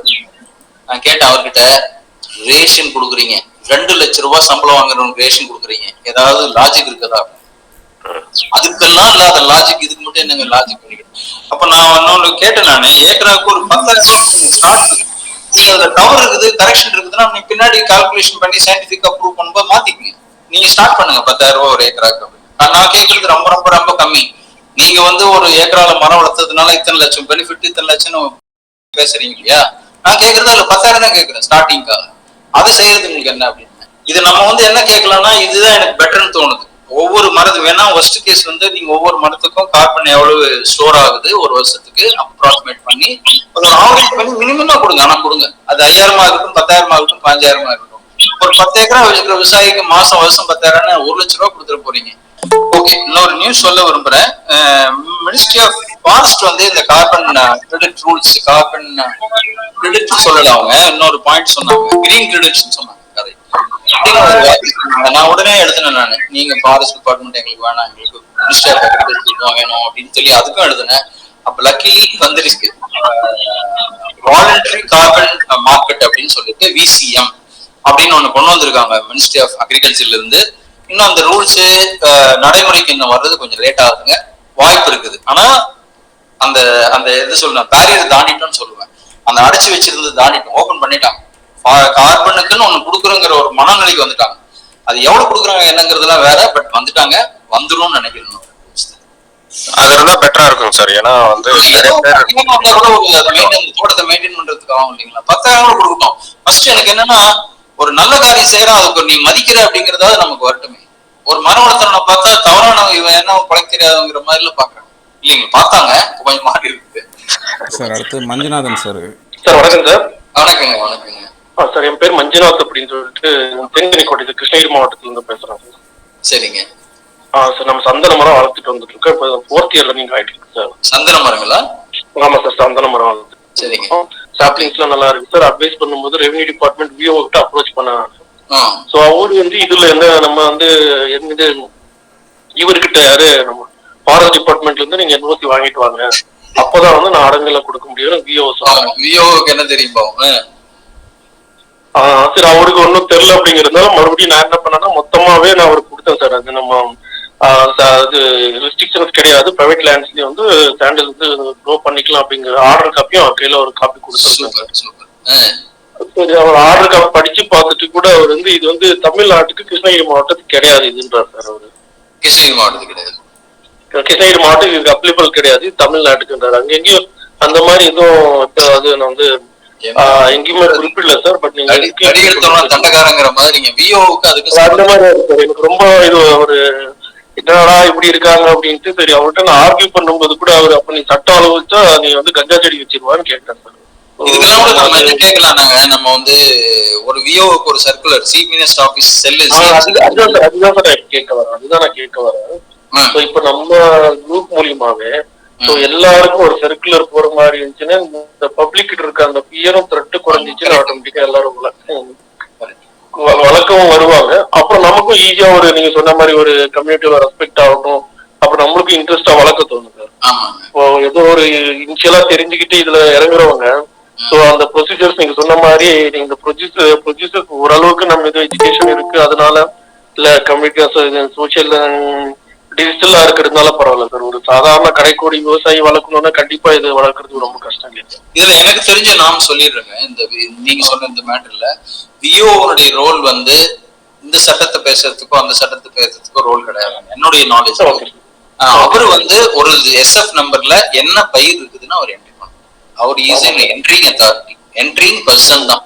அதுக்கு மேல அவருக்கு அத்தாரிட்டி கிடையாது. இது வளர்த்தலாம், இது வளர்த்தக்கூடாது, அதெல்லாம் அவர் சொல்றதுக்கு இஎஸ் ரிப்போர்ட்டிங் அடுத்தது. ஒரு சந்தன மரம் இருக்குது காணாம போச்சுன்னா ES report is reporting person. Basic ஒரு கவர்மெண்ட் ஆர்கனைசேஷன் செட்டப்ல ஒரு கீழ் லெவல்ல இருக்கிற ரிப்போர்ட்டிங் ஆபீசர் அந்த ஏரியால இருக்கிற விஷயத்த என்ன ஆக்சிடென்ட் நடந்தாலும் அப்படிதான் ரிப்போர்ட் பண்ணணும். ஒரு அடங்கல்ல இருக்கிற ஒரு மரம் காணாம போனாலும் ரிப்போர்ட் பண்ணணும். அவருதான், அவ்வளவுதான் ஒழிய நீ NOC வாங்கிட்டோம்னு சொல்றதுக்குலாம் ஒரு இல்ல. ஓகே, அதனால நம்ம என்ன பண்ணலாம்னா ஒரு ரிக்வஸ்ட், இந்த மாதிரி எல்லாம் சிரமங்கள் இருக்குதுன்னு சொல்லி ஒரு CM செல்லுக்கு நம்ம எழுதலாம். நீங்க வந்து விஓவுக்கும் ரெவன்யூ டிபார்ட்மெண்ட்டுக்கும் ஒரு சர்க்குலர் அனுப்புங்க, விவசாயிகள் வளர்த்துற எல்லா மரத்தையும் அடங்கல்ல என்ட்ரி பண்ணுங்க அப்படின்னு சொல்லி ஒரு சர்க்குலர் அனுப்ப சொல்லி நம்ம ரிக்வஸ்ட் பண்ணலாம். இருக்கிறோம் சார். சார் பேசுங்க. கணேஷ் சார் வணக்கம் சார். சொல்லுங்க சார். உங்க வீடியோ பார்த்தா நான் 4 இயர்ஸ் முன்னாடி எங்க நேட்டிவ் வந்து திருவண்ணாமலை சங்கம் சார். எங்கீங்க? திருவண்ணாமலை டிஸ்ட்ரிக்ட் சங்கம். செங்கம் கிராமம் பக்கத்துல தான். சொல்லுங்க. எங்க வீடியோ வரலீங்க? ஓகே ஓகே, பரவாயில்ல பரவாயில்ல, சொல்லுங்க. 2 ஏக்கர் செம்மரமும் 1 ஏக்கர் சாண்டல்வுட் போட்டிருக்கேன். சரிங்க. ஹலோ, சொல்லுங்க. கேக்குது கேக்குது. இப்போ ஒரு 2 மந்த்துக்கு முன்னாடி தான் நம்ம அந்த குரூப்ல நான் ஜாயின் பண்ணேன். வாட்ஸ்அப் குரூப்ல லொகேஷன் மூலமா தான் ஜாயின் பண்ணேன். சார் எனக்கு ஒரு சின்ன டவுட்னா, இப்போ நம்ம இப்போ சங்கம் ஏற்படுத்திருக்காங்க, ஒரு லாஸ்ட் வீக்லாம் மீட்டிங் போட்டுருக்காங்க. அது ப்ரொசீஜர் பார்க்கும்போது கொஞ்சம் ஹாப்பியா தான் இருக்கு. ஆனா என்னோட டவுட் தான் இது, நம்ம இப்படி பண்றதுக்கு நம்ம இத்தனை ஏக்கர் கணக்குல இவ்வளவு செலவு பண்ணி நம்ம பண்றோம். நம்ம இது பெட்டிஷன் போறதுக்கு பதிலா இப்போ அந்த சங்கம் மூலமா வாலண்டரியா ஒரு அமௌண்ட் கலெக்ட் பண்ணி நம்ம ஏன் ஒரு ஹைகோர்ட்லயோ இதுல ஒரு அட்வொகேட் வச்சு நம்ம இன்னும் கொஞ்சம் ஸ்ட்ராங்கா பண்ணக்கூடாது? நான் ஃபர்ஸ்ட் நீங்க வரதுக்கு முன்னாடி நான் சொல்லியிருந்தேன் அந்த பாயிண்ட பேசணும். கேஷுவலா மீட்டிங் ஆரம்பிச்சு நான் இந்த வார்த்தையை சொல்றதுக்கு வருத்தப்படுறேன். என்னன்னா, டிலேட் ஜஸ்டிஸ் டினைட் ஜஸ்டிஸ். அதாவது ஒரு டிலேவான இந்த ஒரு தீர்ப்பு கூட அது நல்ல தீர்ப்பா இருந்தாலுமே அது யூஸ் இல்லாத தீர்ப்பு அப்படின்னா ஓல்டு ஜஸ்டிஸ் சிஸ்டமே என்னோட பர்பஸ் என்னங்கிறது ஒரு கொஸ்டின். 10 வருஷம் ஒரு மினிஸ்ட்ரி ஆஃப் என்வரன்மெண்டல் பதில் போடலன்னா, அப்ப கூட நமக்கு ஃபேவரபிளா ஒரு ஜட்ஜ்மெண்ட் வரலன்னா நான் இப்ப எனக்கு அப்பீல் போறது கூட எனக்கு பெரிய விருப்பம் இல்லை. என்னத்துக்கடா இது அப்படின்னு 10 வருஷமா போராடினதுல எனக்கு ஒரு நல்ல காரியம் நடந்தது என்னன்னா, செம்மரத்துக்கான ஏற்றுமதிக்கான பர்மிஷன் வாங்கினேன். ஏன்னா இவ்வளவு லேப்ஸ் தெரிஞ்சு அதை நான் கோர்ட்டு மூலியமா வாங்கல. அது கவர்மெண்ட்டுக்கு எழுதி கேட்டே வாங்கிட்டேன். கோர்ட்டு மூலியமா போயிருந்தா நம்ம பதிலே போட்டிருக்க மாட்டாங்க. அதனால நான் கோர்ட்டு மூலியமா சஜஸ்ட் பண்ணல. ஆனா கோர்ட்டு மூலியமா இன்னொரு பெட்டிஷன் ரெடி பண்ணிருக்கேன். என்னன்னா, டிம்பர் டெவலப்மெண்ட் போர்டு வேணும்னு கேட்டிருக்கேன். அது ஒரு ஜெனரிக்கான விஷயம், ஒரு காமனான விஷயம். இதனால நம்ம கேட்கிற ஒரு கோரிக்கையை அவங்க தள்ளி போடுறதுக்கு வாய்ப்பு இருக்காது. இப்ப நம்ம செம்மரத்துக்கு சாண்டலுக்கு எக்ஸ்போர்ட் பர்மிஷன் கேட்கறோம், அதுக்கும் டிம்பர் போர்டுக்கும் சம்பந்தம் இல்லை. அந்த மாதிரி நம்ம கேட்கிற அந்த டிம்பர் போர்டுனால மற்ற எந்த மரத்தை சின்ன சின்ன நம்ம கோரிக்கைகள் வைக்கிறோம், அதுக்கு அவங்க காரணம் சொல்லக்கூடாது. அப்படி ஒரு கோரிக்கையை, பொதுவான கோரிக்கையை வச்சு ஒரு பிஏஎல் ரெடியா இருக்கு, பாக்கலாங்க. நம்ம அது செய்யலாம். இண்டிவிஜுவலா போட்டோம்னா பதில் பண்ண மாட்டாங்க, நின்னுடும். Sir good afternoon. Good afternoon sir. Karthik, நான் மெட்ராஸ்ல இருக்கேன். சொந்த ஊர் கிருஷ்ணகிரி. கிருஷ்ணகிரி பக்கத்துல ஒரப்பம் கிராமத்துக்கிட்ட. நல்லா தெரியுங்க ஒரப்பம். எழுத்துக்கள் தான் நான் படிச்சேன். அப்படிங்களா? அந்த ஒரப்பம் சந்தை இருக்கு இல்லைங்களா? அந்த நிலம் கூட நம்மளுதாங்க. ஓ, வெரி குட். அதுக்கு பின்னாடி கிராமத்துல ஊர்ல ஒரு 3 ஏக்கர்ஸ்ல 1190 சாண்டில் வச்சிருந்தேன் சார். ஃபர்ஸ்ட் ஒரு 2 இயர்ஸ் முன்னாடி. பக்கத்துல இன்னொரு நிலத்துல ஒரு 3 ஏக்கர்ஸ்ல இப்பதான் ஒரு 3 months முன்னாடி செம்மரம் ஒரு 850 வச்சிருக்கோம் சார். ஓகே. ட்ரிப் இரிகேஷன் எல்லாம் பண்ணி வச்சிருக்கேன். ஆர்கானிக்ல தான் பண்ணிட்டு இருக்கேன். நோ யூரியா அதெல்லாம் யூஸ் பண்றது. சார் இதுல பாத்தீங்கன்னா ஐயா ஒருத்தர் சொன்னாரு முன்னாடி, இந்த அடங்கல்ல ஏற்றத்துல ஒரு ப்ராப்ளம் இருக்குன்னு சொல்லிட்டு. உரப்பம் விஓ கிட்ட தான் பார்க்கும்போது பாத்தீங்கன்னா அவங்களுக்கும் இந்த மாதிரி ஆர்டர்ஸ் எதுவும் இல்லை அப்படின்னு சொல்லி சொன்னாங்க. பட் ஆனா என்னன்னு பாத்தீங்கன்னா இப்போ பேசி அடங்கல் ஏற்றியாச்சுங்க. ஆனா அவர் he has not mentioned அந்த கரெக்டா 1190 நம்பர் அவர் இது பண்ணல. இந்த அடங்கல்ல சந்தனம்னு சொல்லி ஏத்தி கொடுத்துட்டாருங்க. ஓகே. பட் இது நம்பர் ஆஃப் ட்ரீஸ் இது பண்ணல. ஒரு வகையில நல்லதுதாங்க. நாளைக்கு 4 மரம் காணாம போச்சுனோட பிரச்சனை இல்லை, அப்படியே இருக்கு. ஏன்னா இல்லைன்னா உடனே 4 மரம் எங்கன்னு என்கொயரிக்கு வருவாங்க. ஓகே ஓகே, அது ஒரு வகையில நல்லதே. சரிங்க சார், ரொம்ப நன்றி. இன்ஃபர்மேஷன் நாம அது பார்க்கலாம். Okay sir. சக்கரவர்த்தி சார். சக்கரவர்த்தி சார் வணக்கம். வணக்கங்க. அதாவது பசுமை தமிழகங்கிற புத்தகத்துல சந்தன மரத்தை பத்தியும் போட்டிருக்காங்க. சந்தன மரத்தை, அதாவது இந்த சர்க்கிள்ல சந்தன மரமும் கொடுத்திருக்காங்க. அப்படின்னு சொன்னா சந்தன மரத்தை விவசாயிகள் வளர்க்கலாங்கிறதுக்கு அரசாங்கம் ஏத்துக்கிட்டுதான் அர்த்தமா எடுத்துக்கலாங்களா ஐயா? இல்ல, கொடுத்துட்டாங்க. 2008லயே பர்மிஷன் கொடுத்துட்டாங்க. சரிங்க, சட்டமே வந்துருச்சு. அதெல்லாம் ஒன்றும் டவுட்டே இல்லைங்க. வளர்க்கறதுக்கு எல்லாம் பர்மிஷன் எப்போ கொடுத்துட்டாங்க. முன்னாடி கொஞ்சம் ராயல்டின்னு சொல்லி ரெஸ்ட்ரிக்ஷன்ஸ் இருந்தது. சரிங்க. 2008ல தெளிவா தனி சட்டமா வந்துருச்சு. சாண்டல்வுட் ஆக்ட் தனியாவே வந்திருக்கு. வளர்த்துக்கிறதுக்கு எந்த ப்ராப்ளமும் இல்லை. வெட்டும் போதுதான் எல்லா ப்ராப்ளமும் வரும். ஓஹோ. ஆமா. அதாவது மரம் வை, கொஞ்ச நேரத்துக்கு முன்னாடி நான் இது ஆரம்பிக்கும் போதோட சொன்னேங்க, மரம் வைங்கன்னு சொல்லும் பொழுது விவசாயி எந்த மரத்தை வச்சா அவனுக்கு லாபம் இருக்குமோ அதை வைக்கிறதுக்கு அரசாங்கம் முன்னுரிமை கொடுக்கணும். அதை நோக்கி நாம போகணும். நீங்க சொன்ன பாயிண்டே தான் நான் வேற விதமா சொன்னேன். அதேதான் பாயிண்ட், அதேதான். மோடிக்கு ஒரு ரெப்ரசன்டேஷன் அனுப்பும்போது அவருக்கு போய் சேருதான்னு தெரியாது பிரைம் மினிஸ்டருக்கு. நான் சொன்ன ஹெட்டிங்கே இப்படிதான் இருந்தது, don't say grow trees till you remove hurdles for tree growing அப்படின்னு போட்டிருந்தேன். அதாவது நீங்க மரம் வளர்த்து சொல்லாதீங்க தயவு செஞ்சு, அதுக்கு இருக்கிற பிரச்சனைகள்லாம் தீர்க்கிற வரைக்கும் சொல்லாதீங்க அப்படின்னு. ஸோ இதுதான் உண்மை. எல்லாரும் போற போக்குல சொல்லிட்டு போறது, மரம் வளர ஸ்கூல்ல சொல்றது, காலேஜ் சொல்றது, கலெக்டர் சொல்றது. ஆனா மரம் வெட்டுன்னு போனோம்னா 1008 ரெஸ்ட்ரிக்ஷன் பண்றது கொடுமையான விஷயங்க, பாவமான செயல். நான் சொல்லுவேன் பாவம்னு சொல்லுவேன்.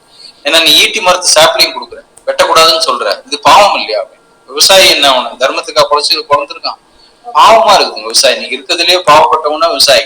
சம்பேர் எங்க செய்யார் பக்கம் எங்கேயோ அங்கிருந்து நான் எனக்கு ஒரு 4 சென்ட் வச்சிருக்கேன்னா ஒரு 20 சந்தன மரம் கண்ணு வாங்கி வச்சிருக்கிறேன், வைக்கலாமா வேண்டாமா? பாதுகாக்க முடியாது, வேண்டாம், வெட்டுறதுக்கு பர்மிஷன் கஷ்டம், பாதுகாக்க முடியாது அப்படின்னு சொல்ல வேண்டிய நிலைமை. ஏன்னா அது சொல்லுது. ஆனா எனக்கு வந்து பசங்க இருக்கிறாங்க, நான் ஏதோ நாங்கெல்லாம் டெய்லி சம்பாதிக்கிறது வருமானத்துக்கே சரியா இருக்கு, சாப்பாட்டுக்கு ஏதோ அந்த ஒரு 20 மரம் வச்சேன்னா நான் பசங்களை காப்பாத்திடுவேன் அப்படின்னு. எவ்வளவு ஒரு சிம்பிளான விஷயம். ஆனா அந்த நம்ம கவர்மெண்ட்டுங்க வந்து இப்படி ஒரு ரெஸ்ட்ரிக்ஷன் பண்ணிருப்பாங்க அப்படிங்கிறது ஒரு கொடுமையான விஷயம். கஷ்டமா இருந்தது. ஆனா நான் வேண்டாம்னு தான் சொன்னேன். 4 சென்ட்லாம் வச்சு சந்தன மரத்தை பாதுகாக்க முடியாது. செம்மரத்துக்கு இல்லையான்னு கேட்காதீங்க, சந்தன மரத்தை விட செம்மரம் கொஞ்சம் கம்மி. சந்தன மரம் என்னன்னா பீஸ் பீஸா விட்டு தூக்கி போயிடலாம். செம்மரம் வந்து அந்த ஒரு லென்த் இருந்தாதான் மார்க்கெட், நல்ல மார்க்கெட். சந்தன மரம் வந்து குச்சா நீங்க ஒண்ணும் வேண்டாங்க, நான் இவ்வளவு பெரிய குச்சி ஒரு 10 சென்டிமீட்டர் குச்சின்னு வச்சுக்கலேன், அது நான் 500 ரூபாய்க்கு வாங்கியிருக்கேன், நானே வாங்கியிருக்கேன். தெரிஞ்சு வச்சனோ தெரியாத வச்சனோ தெரியல, ஆனா துணிஞ்சு வச்சிருக்கேன். சந்தன மரம் 2500, செம்மரம் 500, ஈட்டி 700, அகரூட்டு 500, தேவதாரு 250, ஆலிவ் 500, கருங்காலி 1000, சவுக்கு 2500, மகோகனி 500, சீதா 1000. இத்தனை மரத்திலேயே நான் சீதாவை மட்டும்தான் பயன்படுத்துறதுக்கு அரசாங்கம் எனக்கு அனுமதி கொடுக்கணும்னு நினைக்கிறேன். நம்ம நண்பருடைய ஊர் தாங்க, சேலம் தாங்க. சேலம் அந்த தேவதார் வருதுங்களா? நான் இமாலயஸ் போகும்போது பார்த்தேன். அது கிளைமேட் வேற மைக்ரோ கிளைமேட்.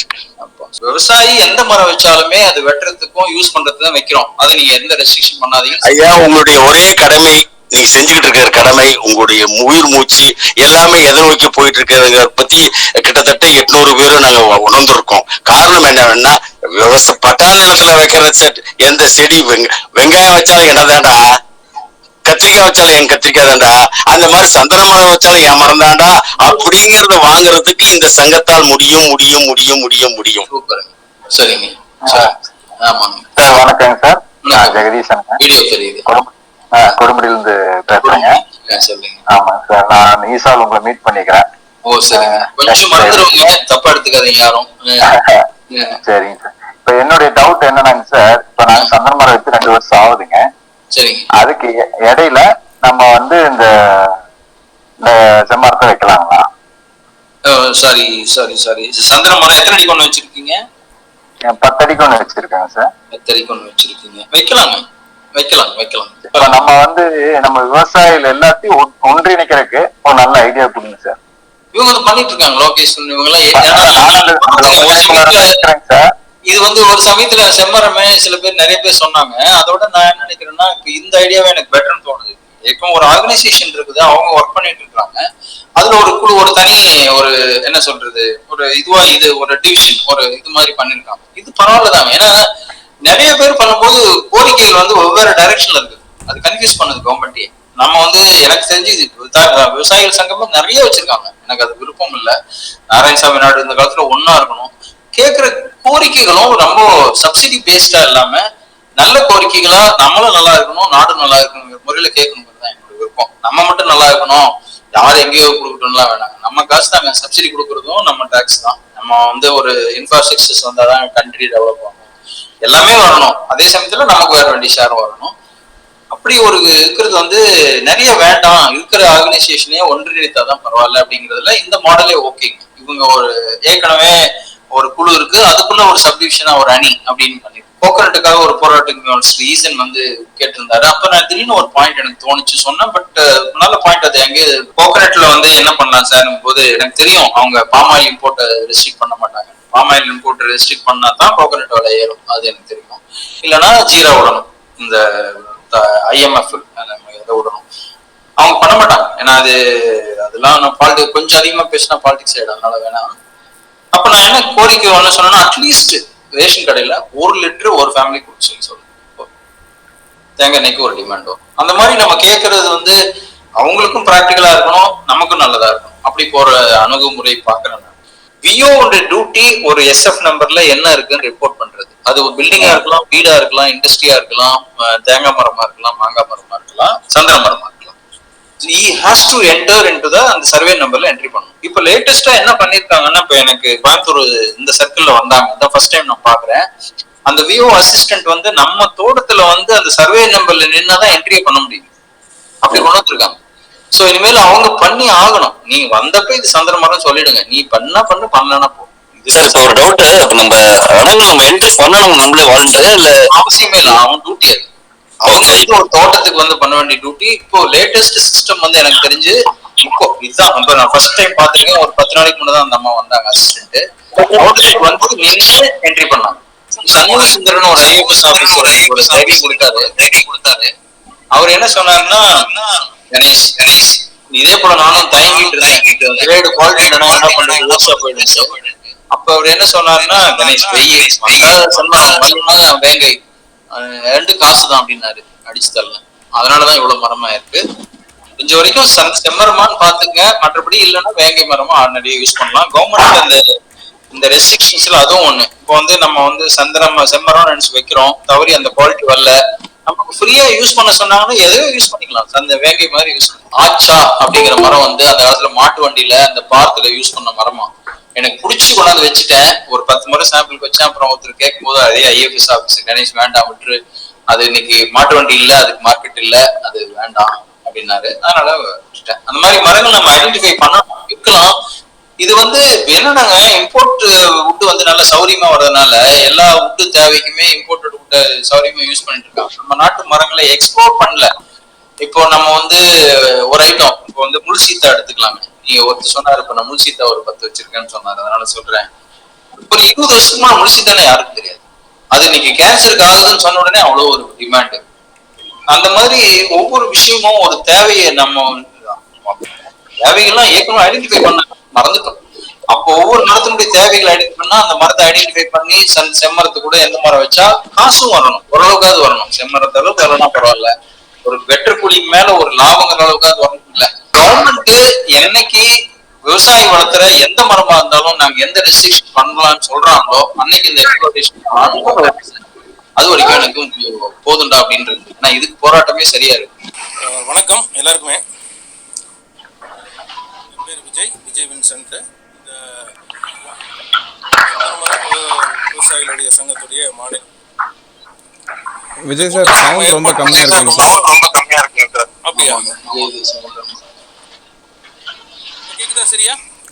தெளிவா கேக்குதுங்க சார், ஆனா சவுண்டுக்கு ரொம்ப கம்மியா கேக்குது.